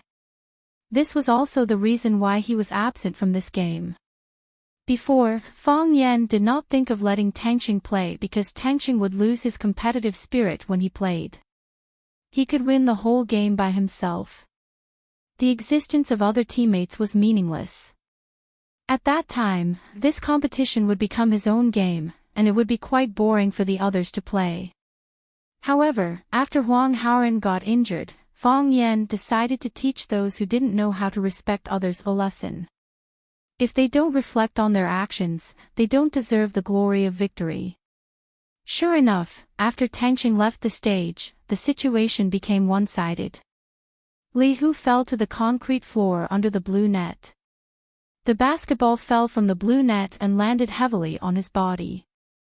Li Hu gasped for air, feeling his heart beating fiercely. He looked at Tangqing with fear in his eyes. It was too terrifying. It was too terrifying. He couldn't stop him if he wanted to, couldn't catch up to him if he wanted to, couldn't jump high if he wanted to, and couldn't win if he wanted to. This was the first time he felt so powerless on the court. They were like a group of children, and Tangqing was like a giant among a group of children. Although they looked stronger and taller than Tangqing, they were not on the same level as Tangqing. Tangqing alone was enough. Tangqing did it alone. This was the thought of everyone in the stadium. When the ball was in their hands, Tangqing sprinted and the ball was in his hands. Then he ran quickly and left them in the dust. Finally, he scored successfully. When the ball was in Tangqing's hands, Tangqing ran quickly. They couldn't catch up with his speed at all, and then they watched him score successfully. In the last 5 minutes of the third quarter, Tangqing scored 39 points alone. He almost didn't waste time. He took the ball and ran, grabbed the ball to attack, didn't look at the long shot, and turned and ran after the shot. When Li Hu and the others were still staring at the trajectory of the basketball and praying that the ball wouldn't go in, he had already run to the side to defend. The only thing the Class 11 players could do was to waste more time when they were serving or dribbling the ball. They wanted to finish the third quarter as soon as possible. It was too exciting, and they felt that they couldn't bear it. Moreover, as Fang Yan said, after Tangxing played, the Class 11 players didn't get a single point. Except when they were serving, they didn't even have a chance to touch the basketball. The muscles on Gu Xinyi's face twitched, and he roared angrily, "This is cheating. It's cheating with Kung Fu." Fang Yan sneered and said, "You don't even know what Kung Fu is, and you say it's cheating. Ordinary people can't do it at all. Yes, Kung Fu is to make ordinary people superhuman." Fang Yan said. Strengthening the body is also Kung Fu. Improve your speed, exercise your physique, strengthen your jumping ability. As long as Tangxing doesn't foul, everything he does on the court is reasonable. If possible, I hope that every player in the Chinese football team knows Kung Fu. Then, they can go out of Asia to the world and win every World Cup. At that time, will the opponents from other countries say that it's a foul just because they know Kung Fu? Unreasonable. Gu Xinyi left angrily. He didn't want to watch the game anymore. Fang Yan looked at the Class 9 students around Tangxing thoughtfully. It seems that it's time to let them develop morally, intellectually and physically. In the principal's office, Zhang Xiaofeng looked at Fang Yan and said, "It's just a game, the students are injured, it's not good." "It's because the students were injured, that's why I'm so angry," Fang Yan explained. "Principal Zhang, you know, I'm not a stingy man. Even though Director Gu assigned me a utility room, I never held a grudge against him. I didn't expect that they would hold a grudge against me. Isn't this unfair to me? How can there be absolute fairness in this world?" Zhang Xiaofeng said with a smile. "Tell me, what do you want to do?" "I want to change the morning self-study time to sports training," Fang Yan said. Zhang Xiaofeng pondered for a moment and said, "The school has 2 PE classes every week, and there is a break every morning. Principal Zhang, 2 PE classes a week is absolutely not enough. It doesn't improve the student's physique. Everyone should be lazy during the 20-minute break, and it's easy to be perfunctorily passed by them. What's your idea?" "I want to take them to learn Tai Chi," Fang Yan said. "Tai Chi has a good effect of strengthening the body, and the movements are gentle, neither too fast nor too slow. It won't let the students do difficult movements and cause strain. It can dredge the meridians, eliminate stress, concentrate the spirit, and improve the students' learning ability." Zhang Xiaofeng thought for a while and said, "I can't promise you. Because it's too risky. Even if I'm the principal of the school, I don't have the right to change the students' learning subjects at will. However, you could try it in Class 9. If the effect is really obvious, we will report it to the leader and promote it to the whole school." "Thank you, Principal Zhang," Fang Yan said. This was the purpose of his coming. He didn't think about implementing it to the whole school at once. There was always a gradual process of doing things. After Fang Yan left, Zhang Xiaofeng sat on the chair and thought for a while. He called the secretary in and said, "Please invite the vice principals to my office to discuss the job transfer of Comrade Gu Yunfan." Gu Yunfan secretly held a grudge against Fang Yan. Gu Xinyi, because he didn't like Fang Yan, actually took the initiative to provoke the students of the 2 classes. This made Zhang Xiaofeng very dissatisfied. Presumably, Fang Yan also had a lot of anger in his heart. Although Fang Yan didn't put forward any suggestions on how to deal with Gu Yunfan, it seemed that nothing had happened. However, since Lu Chaoge put him in this position, he would help Fang Yan solve some unnecessary troubles. Fang Yan said that he wasn't a stingy person. However, in Zhang Xiaofeng's heart, he didn't believe Fang Yan's words. Where there are people, there is jianghu. Where there is jianghu, there is fighting. The school was no exception. The next day after the game, during the students' morning reading time, Fong Yan took the students to the playground to run. Fong Yan's plan was to run for 10 minutes to exercise, and then take the students to learn Tai Chi in the rest of the time. Fong Yan, who was dressed in white, took the students in white to run and practice Tai Chi, which once again became a hot topic of discussion in the school. One tael of gold for one incense. The best incense was more expensive than gold. The office was spacious but also simple. There wasn't even a desk, a chair, or even a bookcase. Most of the space was blank. However, in a copper stove in the corner of the room, spices that were more expensive than gold were burning. A graceful and beautiful young woman was lying on a chair, casually flipping through a fashion magazine. The office door was pushed open, and a woman in black walked in with her head held high. She didn't say a word and just handed over the folder that she had prepared in her hand. The young woman took the folder and glanced at it. She said indifferently, "No matter how cunning a fox is, it can't hide the stench on its body. Give the kid a copy of the folder." The woman in black was stunned and said, "They dared to make a move on Mississippi. Don't we need to directly eliminate them?" The woman closed the magazine in her hand and put it on the table in front of her. She said, "Aren't we already doing this? But he's only one person. If he can't even do this kind of thing well, what right does he have to bear my daughter's love?" The young woman asked. Tian has never been wronged like this before, never. If he were to take revenge, Tian would probably be happier, right? What woman doesn't want the man she likes to kill the demon that imprisoned her? I understand. The woman in black responded and left with the folder. The young woman stood up and stood in front of the floor-to-ceiling window. The light was bright and beautiful, and her temperament was otherworldly. However, her eyes were bitingly cold and fierce. She was very angry.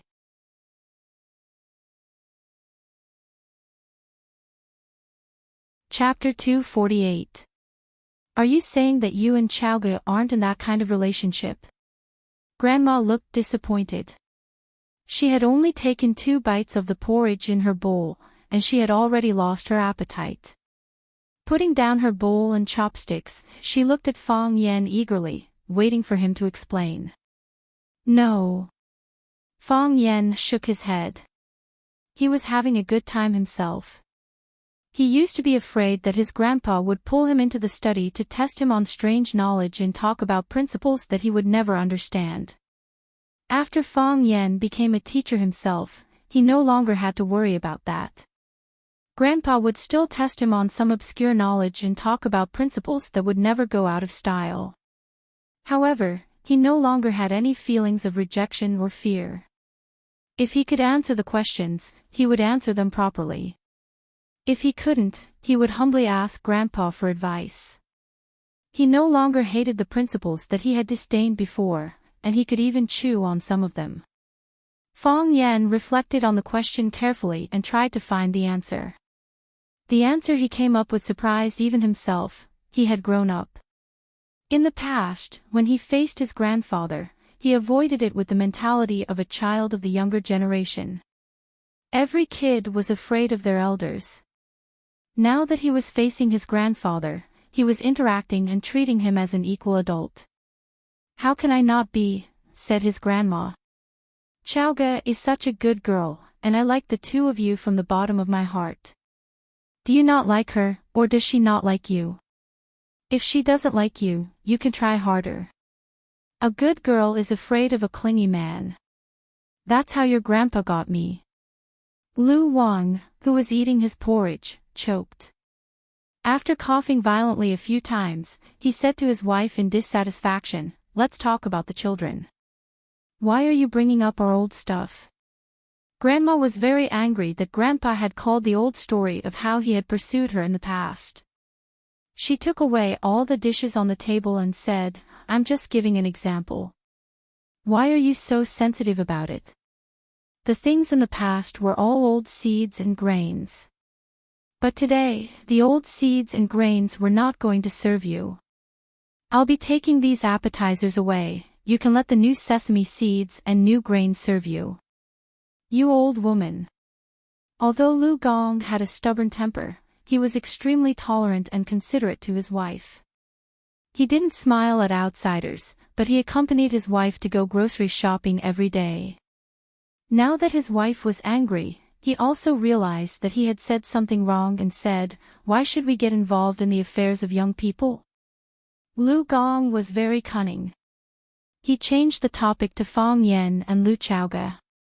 Sure enough, his grandmother was fooled and said, "Can I not get involved? I've always treated Chaoge as my granddaughter-in-law, but she's gone just like that. Who wouldn't be angry after encountering something like this?" She then stared at Fang Yen and said, "I wasn't before, but that doesn't mean I won't be in the future. You're not married, and neither is little Lu. Just as well.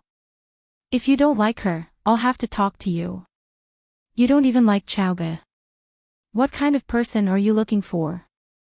After a pause, his grandmother looked at Fang Yen in horror and said, "You can't possibly like that female student, right?" "What female student?" Fang Yen was surprised. "Don't try to fool me. I've asked around. It said that you have a good relationship with a girl whose surname is Qin. Fang Yen, let me tell you, she's still a child. You're a teacher now, and a teacher should act like a model. Don't hurt others or yourself." Fang Yen wanted to bang his head against the wall and said, "Grandma, I know who the female student you're talking about is. But I just treat her as my student, and she treats me as her teacher. We have a very pure teacher-student relationship." Was it really like that? Fang Yen felt a little guilty. Moreover, there had been no news from Qin Etienne since that day when he disappeared. Was she doing well? Fang Yen felt a little sad. "Is it really like that?" his grandmother asked suspiciously. "I heard it from someone else's mouth. I heard that you two have a scandal. I also have a scandal with Lu Chaoge. You must have heard it too, right?" Fang Yen said grumpily. "Yes. I heard it. Your grandpa and I thought you two were a couple because of the scandal," his grandmother said. "Besides, you're living in the same house. Why can't you be a couple? I'll ask Chaoge to come to our house for dinner tomorrow, and I'll talk to her," his grandmother said. "You don't have to worry about it." Fang Yen felt even more depressed. How could he not care that his grandmother was looking for a wife for him? However, he wouldn't argue with his grandmother. He just needed to make things clear. Why should he make things too intense and hurt the old lady's feelings? After dinner, Fang Yen ran away in a panic. He was no longer afraid of his grandpa, but of his grandmother, who kept urging him to solve the problem of his life. Every morning, he would take his students for a morning run, do Tai Chi, go to class on time, go to Qingfeng Tea House for tea, and go to his grandpa's house for dinner. Fang Yan's life was peaceful and comfortable. As the days went by, it was hard to notice the passage of time. If it weren't for the fact that the decisive battle between Fang Yan and the Chiba army was getting closer and closer, Bailey Lu came. When Fang Yan came back from his grandma's house for dinner, he was standing in the yard waiting for him. Fang Yingying and Fang Haohan, the two cowards, were accompanying him. Fang Yan didn't want to ask him how he avoided the security at the school gate and accurately found the courtyard where he lived. It was not a difficult thing for people like them. He was just curious about why Bailey Lu, who had been beaten by him last time, now took the initiative to wander in front of him. Seeing Fang Yan come in, Bailey Lu grinned. His hair was cut, and his clothes were changed. He no longer looked like a savage who ran out of Shenangjia, and he didn't have the disgusting sour smell on him. He looked fresh and bright when he smiled, and he looked like a very attractive man. However, he still had those annoying big mustaches. Bailey Lu saw Fong Yen come back and said, "You're finally back." Fong Yen looked him up and down and said, "You've cut your hair and changed your clothes. I don't remember that you won against me last time. Going back on your word is not what people in Jianghu do, right? Last time, I stood on the top of the mountain and shouted at you for a long time. I asked you to go up and fight with me for 300 rounds. You didn't go up. So, I won," Bailey Lu explained. "You've become shameless."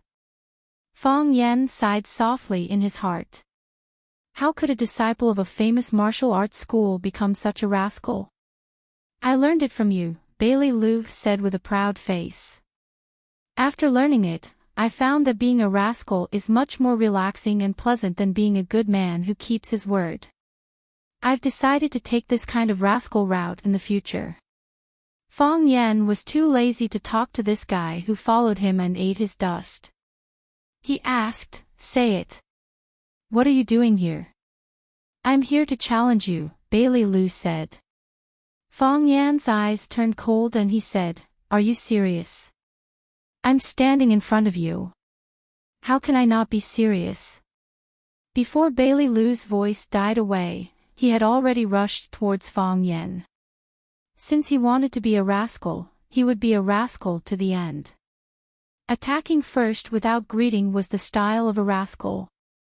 Bailey Lu did not bring his big wine pot this time, but his fists were waving vigorously. A pair of iron fists were clenched and smashed towards Fong Yan's head. One punch could probably smash Fong Yan's head into pieces. Fong Yan also took the initiative to rush towards Bailey Lu. He did not use the advantage of Tai Chi to overcome hardness with softness. Instead, he met force with force and wanted to send Bailey Lu flying with a heavy punch. Boom, their fists collided.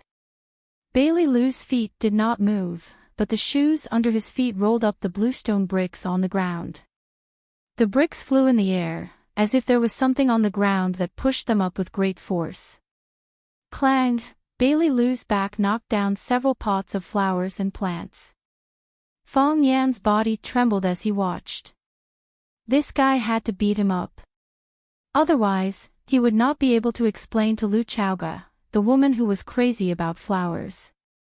Bailey Lu looked at Fong Yan, who was standing in the same place and looking at him angrily. He laughed wildly and said, "That was fun. Let's do it again." As soon as his voice fell, his body rushed towards Fong Yan again. Fong Yan was not polite. His body rushed straight towards Bailey Lu.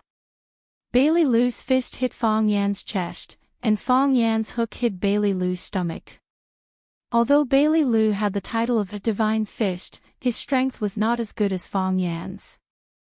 Bailey Lu's body retreated, and Fong Yan closed in step by step. Seeing that Bailey Lu was about to retreat to the corner of the courtyard wall, Fong Yan kicked out with lightning speed. Clang! Bailey Lu's body hit the courtyard wall firmly. Gotcha, gotcha! The dust on the courtyard wall shook off, and then a large number of cracks appeared. Fong Yan's fist was still pressed on Bailey Lu's stomach, and he pushed back heavily. The courtyard wall collapsed, and a big hole appeared. Bailey Lu was actually punched out of the courtyard by Fong Yan. Dust flew, and even the plants on the wall fell. Bailey Lu fell to the ground, and the bricks and various green plants that fell later buried his body. Fong Yingying and Fong Haohan both gasped at the same time. This was a school.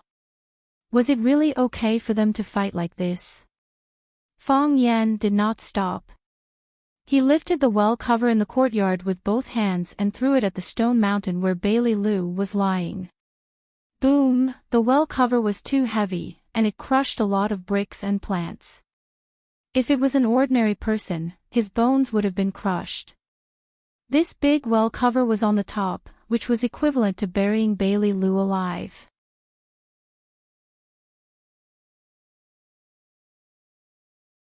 Chapter 249. The pile of stones was silent, as if Bailey Lu had been killed by the heavy manhole cover. However, Fong Yan was still vigilant.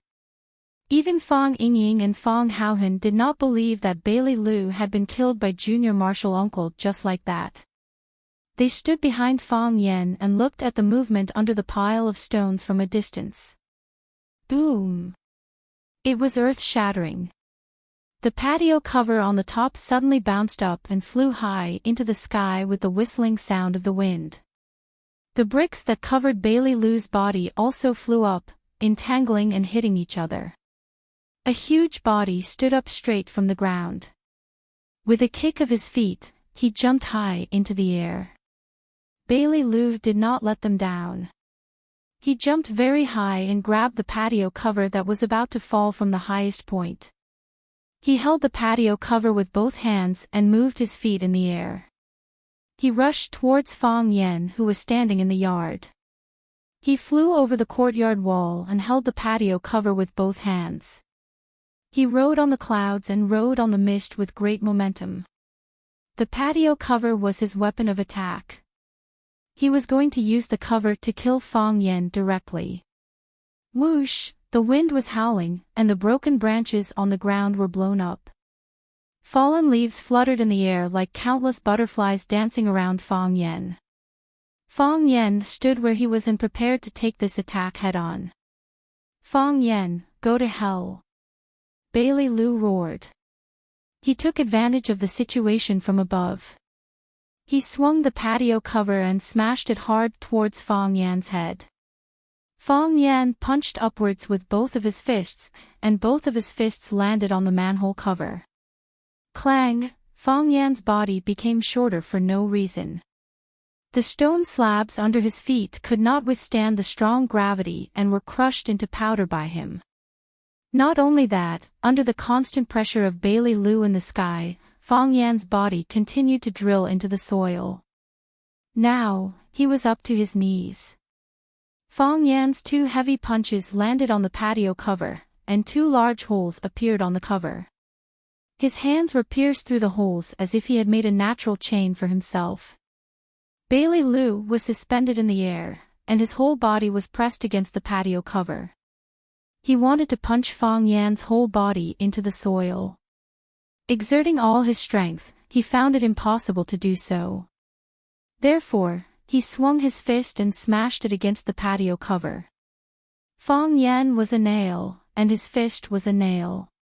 He was going to hammer the nails into the soil with a hammer. Fong Yan retracted his fist and punched again. Clang!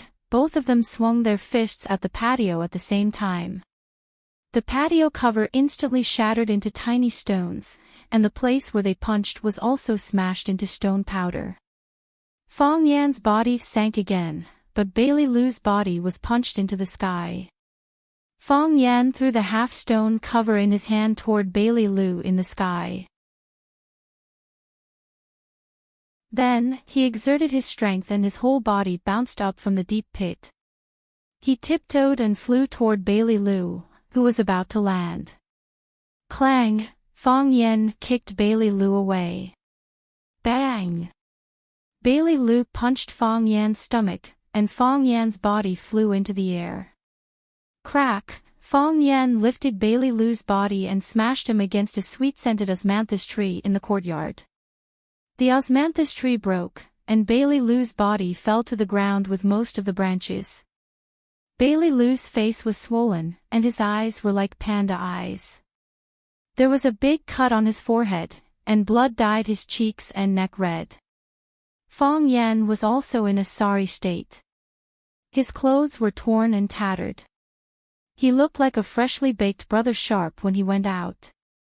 Fong Yingying and Fong Haohan were afraid of getting involved, so they hid in the room and didn't dare to come out. They just peeped at the fight through the window.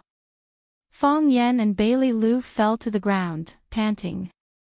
The blood on Bailey Lu's forehead flowed into his mouth, but he didn't intend to wipe it off.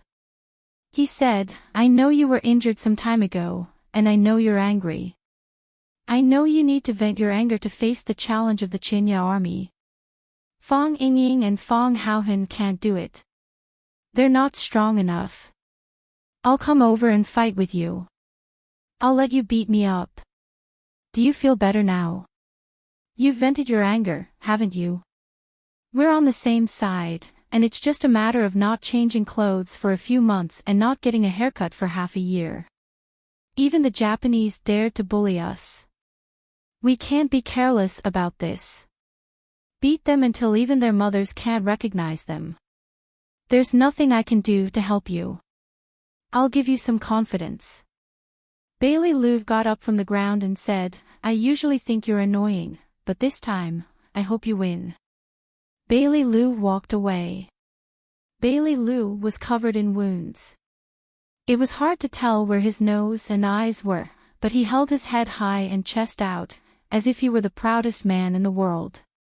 If he hadn't leaned forward and almost fallen when he crossed the threshold of the small courtyard, he would have been a very charming chivalrous man.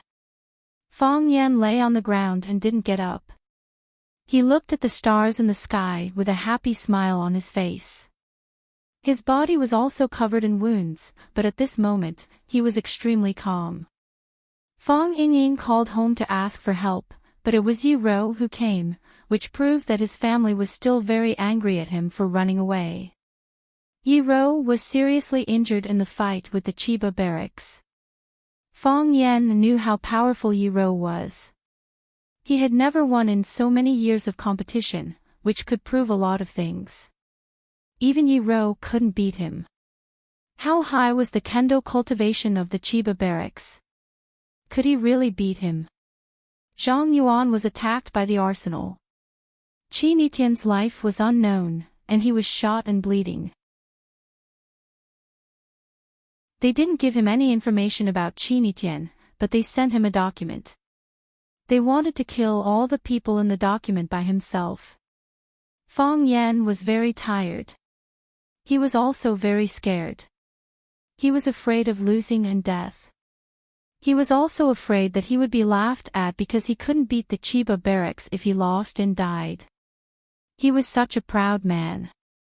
He wanted to escape and refuse. He wanted to hug the thigh of the Chiba barracks and say, I have a good family and will soon have children. Can we not fight? However, he couldn't do that. He could do that to Yi Ro, to Bailey Lou, to the old drunkard, to Tangqing, to anyone in Huaxia, but he couldn't do that to the Chiba barracks.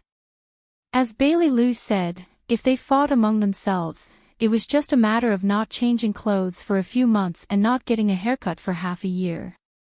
However, if he lost to the Chiba barracks, then the reputation of all the men in the martial world of Huaxia would be tarnished. If he escaped, then all the men in Huaxia would be disgraced. Therefore, Fong Yan wouldn't give in at all. He not only wanted to win, but he wanted to win fair and square. He was going to fight with his life. He was going to gamble with his life. However, he was also very, very angry. The Chiba barracks, you bastard, you big turtle, you old monster, why did you come to me? Why didn't you choke to death when you drank water? Why didn't you eat too much? Why didn't you walk to death? Why didn't you cut off your head when you practiced swordsmanship? Bailey Lou came at the right time and it was necessary. After this battle, he felt refreshed.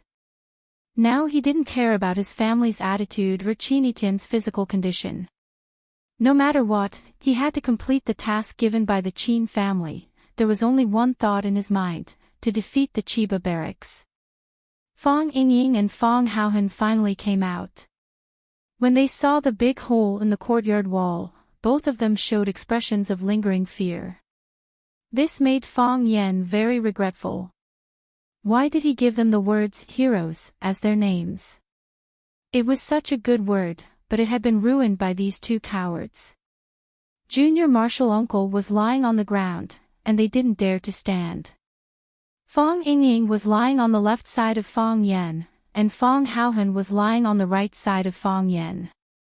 Fong Yingying said, Bailey Lou is a good person, but his character is a little bad. Bailey Lou said that Fong Yingying and Fong Haohan were not good enough because they were not strong enough. This sentence offended both Fong Yingying and Fong Haohan. They decided that they would never play with a guy like Bailey Liu, who spoke ill of others in front of others. Actually, Fang Yingxiong and I also thought of sending ourselves up to be beaten up by little Uncle Master. However, we were afraid that we wouldn't be able to appease little Uncle Master's anger after being beaten up. Heroes, heroes. Fang Yan looked at the brightest star in the sky and said, "Tell me honestly, do you think I can defeat the Chiba barracks?" Fang Yingying said without thinking, "Of course. In my heart, Junior Martial Uncle is invincible. Not to mention the Chiba barracks, even if the father of the Chiba barracks came, he would be killed by Junior Martial Uncle with one slap." "I know. You mean that I can only beat the father of the Chiba barracks, right?" Fang Yan asked. You had to listen to the words of Fang Yingying and Fang Haohan skillfully. Otherwise, you wouldn't understand what they meant at all. Fang Yingying touched his nose awkwardly and said, "Anyway, I think Junior Martial Uncle must win." "I think so too," Fang Haohan echoed. Fang Yan sighed softly and said, "You don't think that I can beat the Chiba barracks?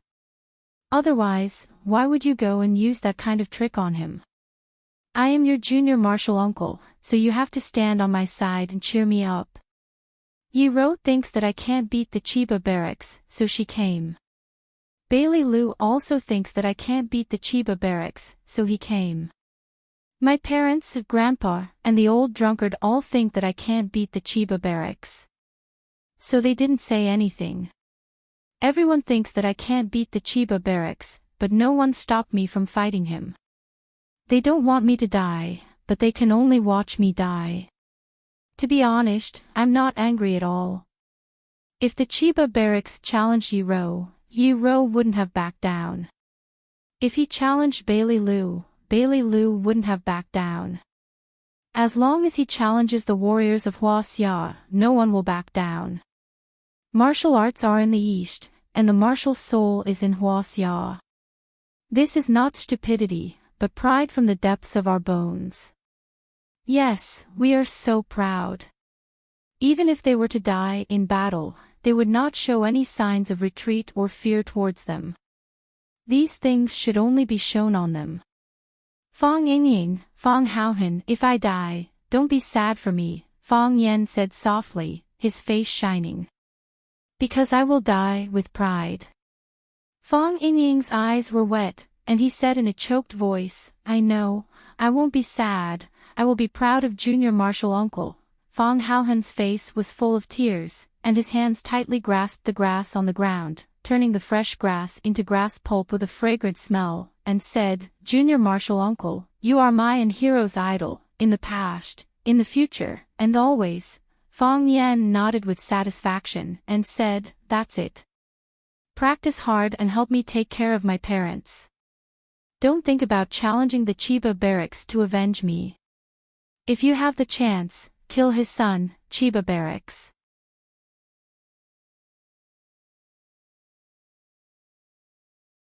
Chapter 250. Death is like a lamp going out. This saying is wrong. A lamp could be lit again if it was extinguished, but if a person died and was lit, they would become a jar of bone ash. Therefore, Fang Yan cherished his life very much. Whoever wanted him dead, he would make them die a horrible death. Since there was no way out, then he would move forward with a fearless attitude. Fang Yan knew that if he died, he would definitely die. Yi Gentle would immediately challenge the Chiba military, then Bailey Liu, or Madman Bai from the Bai family, Ho Zhendong, or anyone else. It would be fine if the Chiba military lost, but if they won, they wouldn't be able to return to Japan alive. Although he was unlucky, the fate of the Chiba military division was even more miserable. After understanding this, Fang Yan became happy again. With the knot in his heart resolved, Fang Yan became the normal Fang Yan again. Fang Yan was knowledgeable, witty, and incisive. Plus, he knew how to motivate his students. In his class, there was endless laughter and cheerful chatter. All of the students liked Fang Yan's classes. Even the language teachers who attended his classes a few times had to admit that Fang Yan was indeed a very good teacher. Fang Yan tried not to look at the back row of the classroom because there was an empty seat there that was very eye-catching. The weather was getting colder and colder, and the students had all changed into winter clothes. In another 2 months, it would be winter vacation, and Fang Yan was about to end his first semester of classes.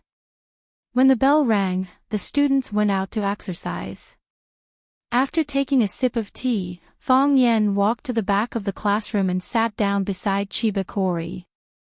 Chiba Kori had a sweet appearance and a gentle personality. She wore the custom-made rosefinch uniform, which was very lethal. Although Chiba Keiru had not been here for long, she was rather popular in school. Some people said that she was the second most beautiful girl in Rosefinch High School. Except for Chinitian, no one was more beautiful than her. Some people thought that she was even prettier than Chinitian, because Chinitian's aura was so strong that they didn't dare to approach him. However, Chiba Kori was more like an ordinary person. At the very least, they wouldn't feel pressured or nervous when talking to her, and they even dared to joke around with her. Who would dare to joke around with Chinitian? Fang Yan took Chiba Keiru's beautifully packaged Chinese textbook and asked, "Is there anything you don't understand?" "There are many things I don't understand." Chiba Kori shook her head. The main problem was the language barrier and the cultural differences between countries. Of course, after I understood the meaning of that paragraph, all the problems would be easily solved. It'll just take a little more time. Because you came from Japan, you have to learn more things and put in more effort.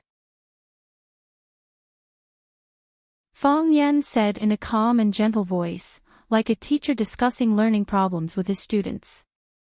Of course, that was the truth. I know that your real hobby is the tea ceremony, and you put most of your energy into it. This isn't a bad thing. On the contrary, I hope that there will be more students like you in our class. Only when you love something to the bone will you be willing to sacrifice your most precious time and unfathomable sincerity for it. Only then can you become the most outstanding talent in this field. Become the king. If you just want to improve your tea ceremony skills, you only need to learn from Chinitian or other tea ceremony experts. You don't need to waste time learning Chinese, mathematics, and Huaxia's politics and history that you're not interested in at all. I've seen your papers, and I can tell from your handwriting that you hate them. But you did it. You don't just want to learn the tea ceremony, you also want to solve a question in your heart. What kind of Huaxia's culture can give birth to a talent like Chinitian? Yes. Chiba Kori didn't deny it. Teacher, I have to go back to Japan eventually. When I return, I will become a tea ceremony master and a teacher. I will explain to them the long history of Huaxia's tea ceremony culture, as well as historical allusions that I'm not interested in, and what we should learn and comprehend from them. Not only do I want to improve their skills, but I also need to enrich their brains. I'll never forget the scene when I had a tea competition with Chinitian. She came over in a domineering manner and gave me her rootless water without hesitation. She wasn't afraid of losing to me, and she never thought about losing to me. I was stuck in a dead end and couldn't get out. I always thought that her tea ceremony cultivation was higher than mine, and her skills were better than mine. Later, I realized that she was more confident than me. That kind of confidence came from her beautiful appearance, from her noble temperament and huge aura, and even more so from her knowledge and cultivation. This was truly invincible. She's been nurtured by 5,000 years of culture. How can I defeat such an opponent? Fang Yan's eyes lit up. He knocked on the table with his finger and said with a smile, "Congratulations, Chiba Kori." "Thank you," Chiba Kori said with a smile, "Mr. Fang, you're a proud person. You're not afraid that I'll take away your knowledge and culture. Every expression and every action of yours is telling me, we're no match for you. It's infuriating and exasperating. Chiba Kori, you don't understand.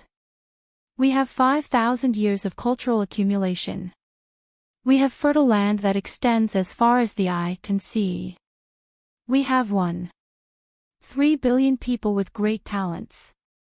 I'm just a small pearl among them, but we have many more seeds that people are looking forward to. They're taking root, sprouting, and will soon grow into towering trees. You can take away my knowledge, but you can't take away all of Huaxia's knowledge. You can take away the culture that you can see with your naked eyes, but you can't take away the culture that flows in our bones and blood. Fang Yan said proudly. This is Huaxia's soul. As long as this soul exists, Huaxia will always be able to stand among the world's most powerful countries. We're not afraid of the wind, the rain, or the storm. As long as we're given a bit of soil and a bit of opportunity, we can take root and sprout into the most beautiful flower. Look around you. Look at your feet. Isn't that the truth? Chiba Kori's expression dimmed, but she quickly regained her composure. She looked at Fang Yan with a burning gaze and asked, Mr. Fang, you just said that only when you love something in your bones can you disregard everything for it. Do you love martial arts? Yes, Fang Yan said with absolute certainty. For a long time, I hated it. I even wanted to abandon it and distance myself from it. However, because I'm a woman, I had no choice but to approach it and understand it. However, recently, I suddenly understood that I love it. I love it beyond redemption. It's because I care too much that I have higher expectations of myself. Rather than others being disappointed in me, it's more like I'm disappointed in myself. Since the moment I was born, it's been a part of my body. This is my destiny, and also my luck. Whoosh! Whoosh! Whoosh! Chiba Haomu was still practicing his sword thrusts. Day after day, month after month. It started at sunrise and ended at moonset. If it were any other child, they would have gotten tired of the monotonous movements, but Chiba Haomu didn't. If it were any other parent, they would have gotten tired of the movements, but Chiba Haomu didn't. He stood behind Chiba Haomu, and saw every single sword strike that Chiba Haomu made. Part of my body. It's destiny and luck, Chiba Haomu mumbled to himself. His silhouette was infinitely elongated under the moonlight. Father, I think Mr. Fang has changed a lot, Chiba Kori said. Some time ago, he was very depressed. Although he still taught us as usual, we couldn't laugh at what he said. He couldn't laugh either. He was like a weirdo with a mountain on his back. Every step he took was very difficult. Now, we're laughing again in his class, and he's laughing as well. He gives off the feeling that he's in high spirits. When he walks, it's like he's floating. He's not afraid anymore, Chiba Haomu said. Has he ever been afraid? Yes, Chiba Haomu said. He's afraid of losing, afraid of dying, afraid of losing face, losing his own face, and losing the face of his peers. Everyone is afraid, including me. How could father lose? Chiba Kori asked in surprise. Because she was too shocked and didn't lower her voice when she spoke, even Chiba Haomu, who was focused on his sword practice, was attracted by their conversation. Chiba Haomu stopped practicing and walked to his father, Chiba Haomu, and said, Father will never lose. Because I've never lost before. Never. Chiba Haomu smiled and shook his head. No one is born to be invincible. I've lost before, and I've lost more than others. It's just that you don't know. But I won't lose to Fang Yan, Chiba Haomu said stubbornly. He had a deep hatred for Fang Yan, and he had always wanted to take revenge. If the invincible god of war in his heart lost, it would greatly affect his confidence. Chiba Haomu looked at his children and his disciple, who was hidden in the darkness, and said, Previously, I had a 70% chance of winning this match. Now, I only have 60% left. I'm very happy that he finally cast aside his fear and became my true opponent. Father. Chiba Kori was stunned.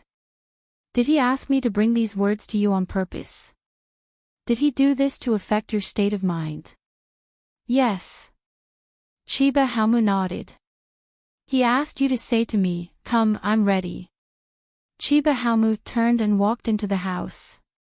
Chiba Hamu asked, "Father, where are you going?" "Cleaning my sword," Chiba Hamu said.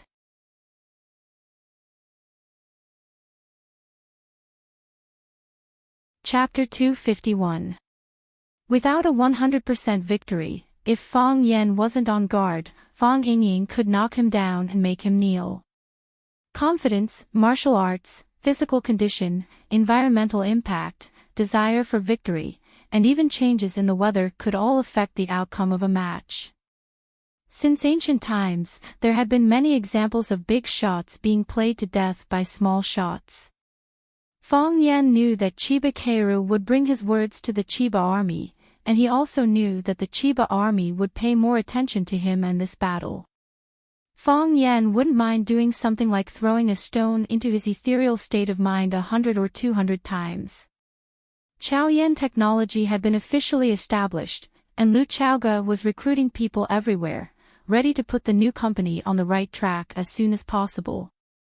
She had been engaged in the education industry abroad for many years, and after returning to China, she took over as the executive vice principal of Rosefinch High School. She could handle so many students and complicated human relations, so Fang Yan wasn't worried that she wouldn't be able to manage a company well. Fang Yan rarely got involved in Chaoyan Technology's matters, and he didn't even take a look at the company's opening. Although he held valuable shares in Chaoyan Technology, if he was willing to sell them now, the money he could get would be enough for him to live a carefree life. Of course, Fang Yan's shares couldn't be sold for the time being. Moreover, even if he sold them in the future, he could only sell them to Lu Chaoga or the Tianfang biological group controlled by the Qin family. Chaoyan Technology, which had the Rubik's Cube technology, couldn't let too many people in, and they couldn't let unfamiliar people in. Otherwise, there would be a thrilling office struggle. Lu Chaoga had just brought the Rubik's Cube out from Longtu Group, and it was impossible for her new company to become a new battlefield. However, there were some things that Fang Yan couldn't ignore. It was Fang Yan's first time coming to Chaoyan Technology. According to the address Lu Chaoga provided, he found this not very beautiful but heavily guarded compound. The large stone at the entrance was engraved with the words Chaoyan Technology in gold. Other than that, there was no sign. The big stone was also covered by branches, and the whole company looked very low-key. After registering and verifying his ID at the security booth, Fang Yan was led by a middle-aged woman to a small building in the courtyard. There were many guards in the small building. Not only were there many black-robed men patrolling around, but there were also countless cameras in the open and in the dark. Fang Yan sighed softly. It was quite stressful to work in such an environment. However, he also knew that the Rubik's Cube technology was of great importance. Everyone wanted it. If they couldn't do it in the open, they would snatch it in the dark. For the benefits that would make people jealous, they would do anything. He took the elevator to the 5th floor of the small building. Lu Chaoga was waiting in the office.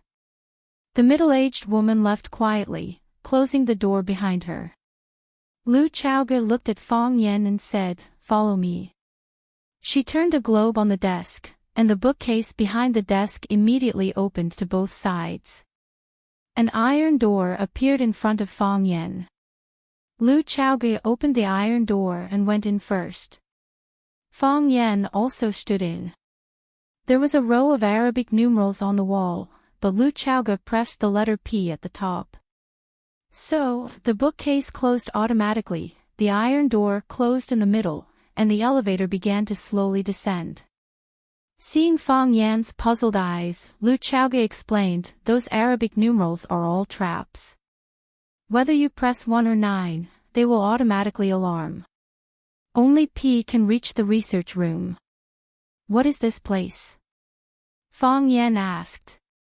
The setup was a bit old and didn't seem to be new. In such a short time, it was difficult for Lu Chaoge to build such an extremely safe research room. This yard originally belonged to Huaqing University of Aeronautics and Astronautics. They built such a research room next to the school to study the latest aircraft parts. Later, when the University of Aeronautics and Astronautics moved, they had a more advanced and more hidden laboratory, so they were ready to sell this property. I communicated with them and used the money to buy this courtyard. Is it safe? Fang Yan asked worriedly. If he were to use something that had been used by others, it would be easy for his secrets to be leaked. I've changed all their previous designs, Lu Xiaoge said. These are all newly added by me. They needed to enter from the underground entrance, and I sealed the entrance with alloy. No one could open it. Not even myself. What about this elevator? The elevator was original. Only the previous director knew about it. I couldn't bear to remove the setup of the elevator, so I installed the most advanced scent detector from Tianfang Biological Group. Scent detector. Fang Yan looked at Lu Chaoge with a puzzled expression. Everyone's body emits a unique scent. This scent is difficult to imitate and impossible to decipher. Moreover, the composition of this scent is quite complicated. The scent emitted when happy is different from when angry. Even if they kidnapped me, it would be useless. The computer recorded the scent on my body. Only when the scent was suitable would it send me to the place I wanted to go. If the scent wasn't right, then it would send you to a death row. The most important thing is that very few people know about the existence of this thing, Fang Yan said. Yes. Lu Chaoge nodded. Everyone will look for the location of the cameras and other secret devices. They have no idea that when the air conditioner is turned on, the scent on a person's body will be extracted and sent to be analyzed. Clang. As the two spoke, the elevator sent them to the mysterious underground. Fang Yan walked over and opened the iron gate. Lu Chaoge took the lead and led the way to a silver gate. His eyes swept over the electronic lock on the silver gate, and the silver gate immediately split into two crescent buds that opened to both sides. Only then did an advanced and busy underground research room appear in front of Fang Yan. More than a dozen researchers in white coats were sitting in front of computers, typing furiously on the keyboard. There were also some researchers walking around with thick folders in their arms. They seemed to be in a hurry and looked very busy. Lu Chaoge led Fang Yan straight inside. She didn't greet any staff along the way. She pushed open an office door and walked in. Fang Yan followed her into the room and closed the door behind him. There were already a few people in the room, including a dead man. Dean Liu. A bald man wearing glasses took the initiative to greet Lu Chaoge, but his eyes were staring at Fang Yan warily. He is our collaborator, Lu Chaoge said. Zhao Xiqing's eyes flashed with surprise and he nodded to Fang Yan in a friendly manner. Zhao Xiqing. Deputy Dean of the Research Institute. Lu Chaoge introduced Zhao Xiqing to Fang Yan. Fang Yan shook hands with Zhao Xiqing and looked at the dead man in a white coat lying on his office chair as if he was fast asleep. He asked, "What's going on?" "He's dead," Zhao Xiqing said. "How did he die?" "I don't know." Zhao Xiqing shook his head. "When we found him this morning, he was already dead. At first, we thought he was under too much pressure from work or some other physical illness." "What about now?" Zhao Xiqing pointed to his chest and said, "We found that. It was a flower, a red flower. This flower looked very strange. It was shaped like a woman's sexy and seductive lips. Lip flower, Fong Yen whispered. Why is there a lip flower here? Fong Yen had seen the introduction of the lip flower in the book Flora. He knew that it mainly grew in the tropical rainforests of some countries in Central and South America. For example, Colombia, Costa Rica, Panama, and so on. How did it end up in Huaxianao? Someone put it in his coat pocket, Lu Chaoga said. They deliberately let us know that they killed him. They have the ability to do so. Fong Yan's face also became embarrassed. He had just walked through it once. He knew how strict the security in the courtyard of Chaoyan Technology was. It could be said that it was as difficult as ascending to heaven for outsiders to get here. However, in the deepest part of the research room, someone could come and go freely. After killing someone, they even put a small flower in his arms as a keepsake. This was a blatant threat. Lu Chaoga looked sadly at the man lying on the chair and said, his name is Hu Jia. He is an engineer I invited from the new Academy of Sciences. He is mainly responsible for the application of Rubik's Cube technology in daily life. Because Hu Jia just came, I dare not give him the core technology of Rubik's Cube. So, he is dead. Where did he come from? Fong Yan asked. I don't know. Lu Chaoga shook her head. Before you came, I went to the computer room to look at all the surveillance videos. I didn't find any suspicious people coming in. Is this person a ghost? So many surveillance cameras can't capture his figure. Zhao Xiqing scolded angrily. Dean Liu, this matter must be resolved as soon as possible. We can't hide it for too long. If other staff members find out, it will cause panic in the research room. At that time, no one will have the mood to stay and work. Lu Chaoga looked at Fong Yan and said, I am going to call the police after you see it. Although I know there is no point in doing so. But, after all, someone died in here. Calling the police is not the first choice, Fong Yan said. If the police come, the defense here will lose its meaning. The first thing we need to do now is to find the person who sent the flowers. Where? Zhao Xiqing asked eagerly. I don't believe he is a ghost, Fong Yan said. Since all the cameras can't capture his figure. Maybe he is still hiding in this research room and hasn't left.